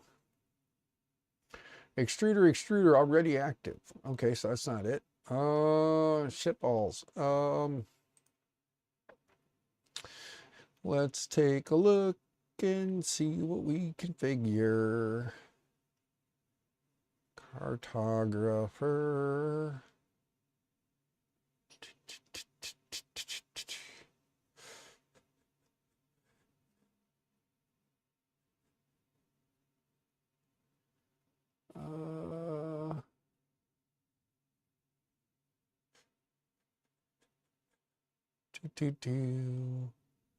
I'm looking for something, guys. Give me just a second. Do.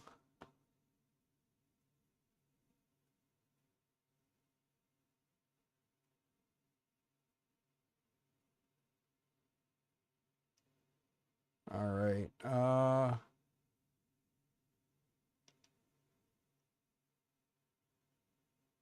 Looking for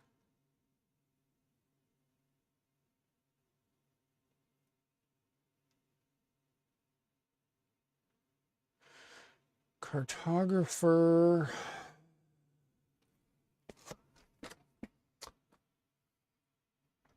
Trying to figure out what the hell I need to type in there for Cartographer 3D, Cartographer Z offset.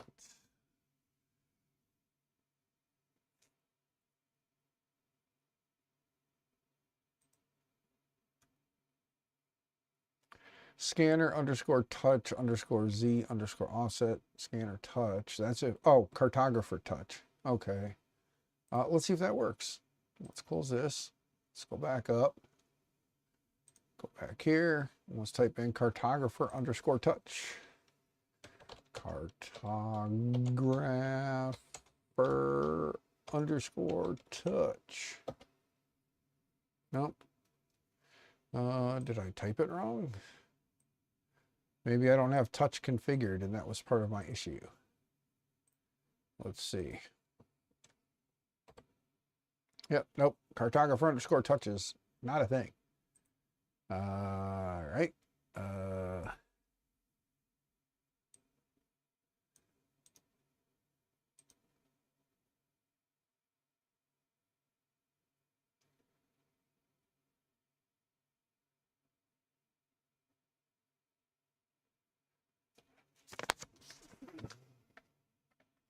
Before modifying your Z offset, make sure that you have the Z position to 0.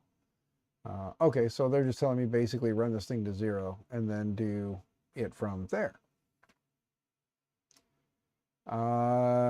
JC, I use DaVinci Resolve. That's the one I use. I don't know if your computer can handle it. If it can, DaVinci Resolve. Okay, so let's run, let's do their little steps here to set Z offset.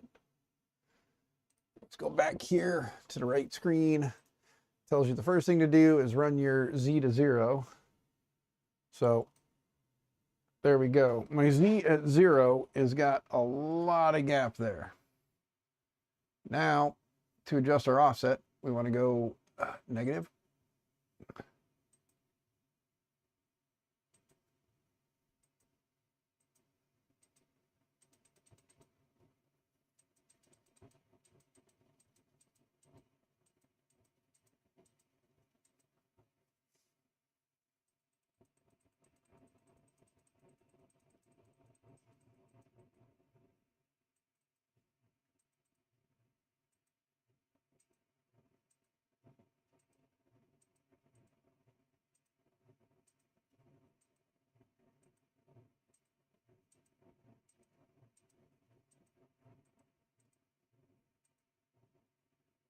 Starting to get there, guys. We're starting to get some scrapage.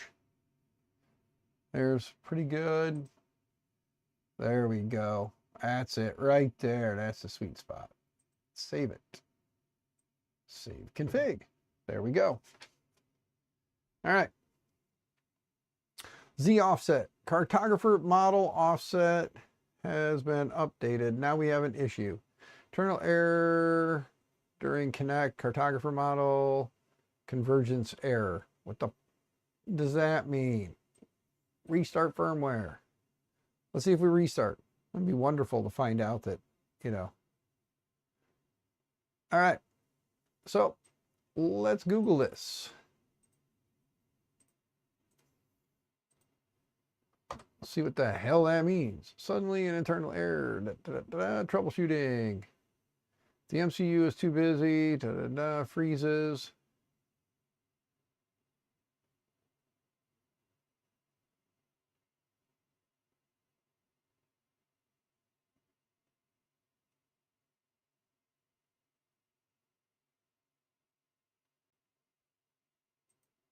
What does this mean?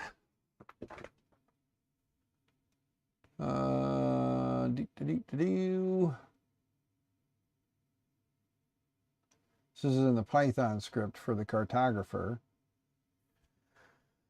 Control F, Control V.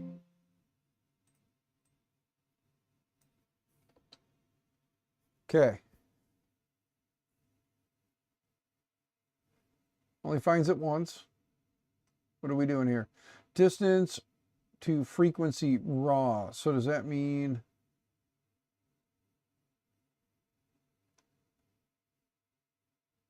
What does that mean? What does that mean?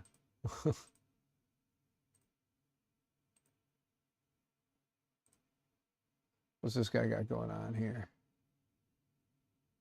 Yeah, that's definitely not the right error. Sorry, I was taking a nap. Fabrico, what's going on? Good to see you. Anybody who doesn't know who Fabrico is, you should. I know who they are. It's good to see you. I hope you're doing well. Should I out who you are, Fabrico? I would hate for people to think that it might be the wrong person. But as Fabrico, it is good to see you.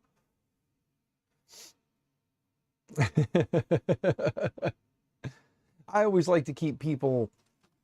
I like to keep certain identities a secret if I can. Unless they don't care.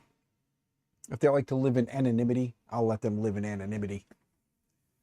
We're having fun right now trying to figure out why I got this error.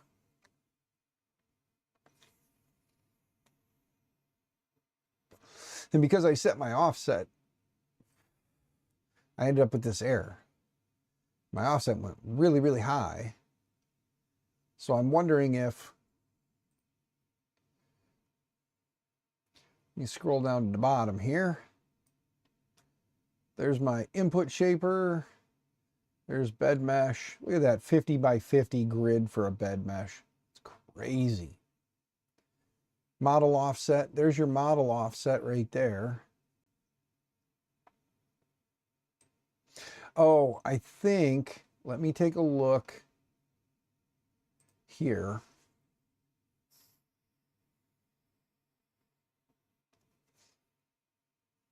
Oh, I wonder when I did that, did it use the ADXL off the Canbus or did it use the one off the probe? It probably used the one off the Canbus. Doesn't matter. Most people always ask who it is, but if you see a wave, who's behind the keyboard? Yes. So, Shammy, it's good to see you, Fabrico. How are you? I'm glad you're here, man. I'm currently pulling my hair out trying to figure this out now because we fixed the Z offset and got it set, and now it is arguing with me because I did that.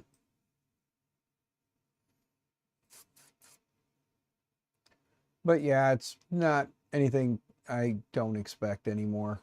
You know what? Just for giggles, let's push some updates. Why not?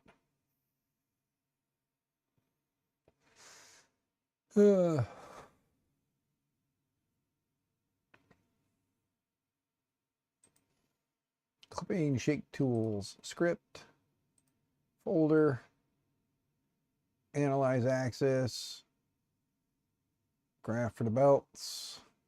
There's all kinds of stuff that this guy had installed on here that I've never played with. So,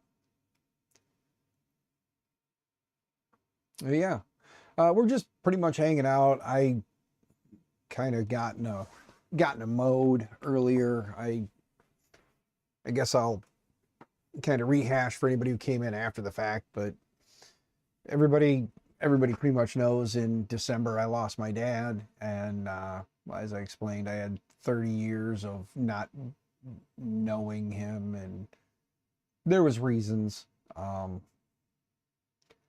And in the end, you know, I just wanted to be able to at least say goodbye, and somebody else had other plans to make it all about themselves. Not a family member. Well, we're trying to just, you know, spend what little time we could have with him. This person was making it very difficult for us to be there, be around, and then had their family members attacking us. So it was a really hard time. A lot of stuff I didn't necessarily talk to everybody about prior. And then today, all the legal stuff showed up, and his stuff it has to go into probate for 6 months to make sure everything's taken care of. Trying to get the house sold, and that way that money can go into the probate, and then wait, any medical bills, anything like that that needs to get paid can get paid. And then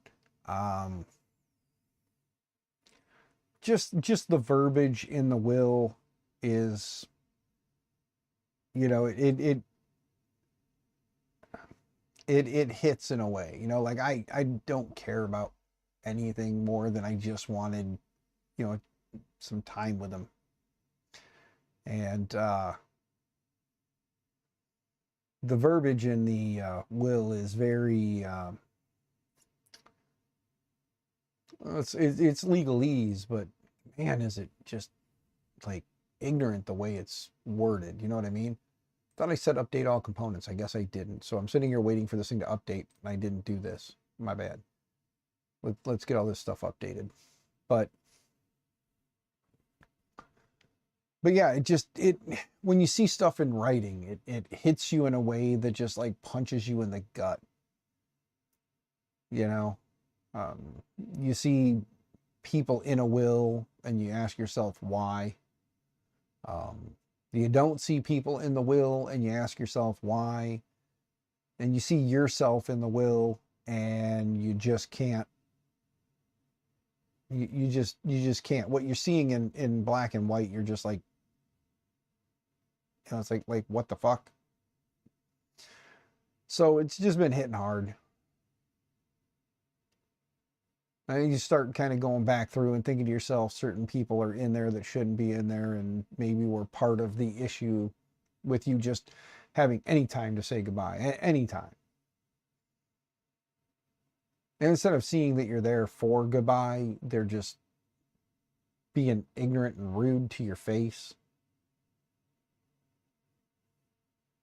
You know, the kissing your ass 1 minute, hoping that you'll give. And then when you tell them you'll give, but financial responsibility is yours, and then all of a sudden, you're just in it for the money. You're just in it for the money. What fucking money? I didn't get any money. I mean, monetarily, I got a little something, but it wasn't.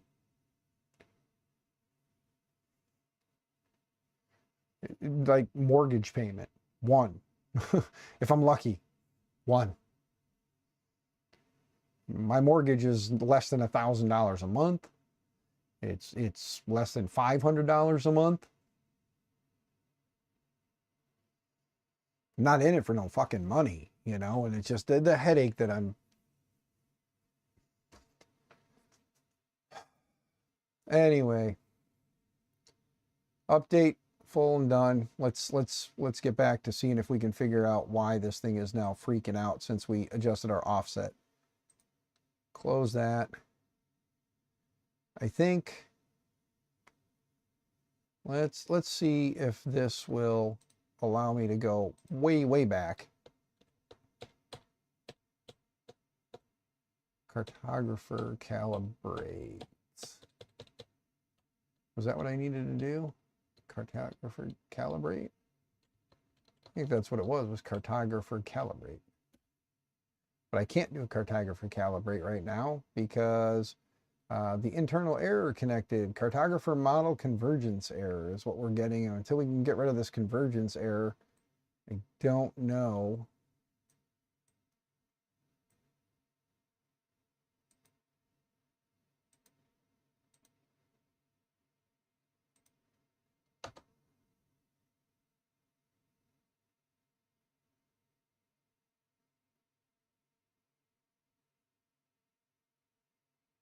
I'm looking for the convergence error is what I'm getting, and I don't know what the hell that means.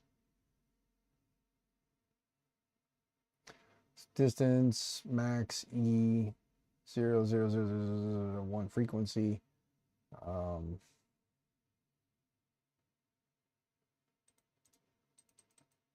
Probably going to have to ask the interwebs and see if anybody knows what the hell this error is and how to fix it. But we've been going for 3 hours and 20 minutes, guys. There's other people that are awesome that are streaming. My daughter is out here now, so. I was coming to see you, and I pissed her off, and now she's out. Okay, well, she's on stream now, and you're safe. Give me a minute. I'm looking to see who's streaming right now, because I'm gonna end this thing. You didn't even eat? I ate a piece, and I gave Chewbacca the cheesy bread. Well, you didn't eat. Cool about it. I ate a slice. I might eat another one here in a minute. You just call him depressed? Yeah. Your wife called me depressed. Yeah. So, again, if the shoe fits, wear it and quit being a dick to everybody. You wear it. I don't have a problem saying I have a depression problem. You do. You just get all bitchy about it. Get mad. Let's see. Does JPP have his... Let's see. I'm looking at... Well, right now, Kilroy is streaming on YouTube. Nomad's streaming on YouTube. He's doing part 2 of the Positron Pro Plus Max build stream. Yeah, I'm trying to find somewhere for these guys to go and hang out for a little bit. Let me mute him. Let me grab this link. I'll send you guys over to Nomad. I can't send you over there, I don't think, but I can at least paste the link and tell you guys to go there and check out Nomad for right now. JPP will be going live at some point tonight for the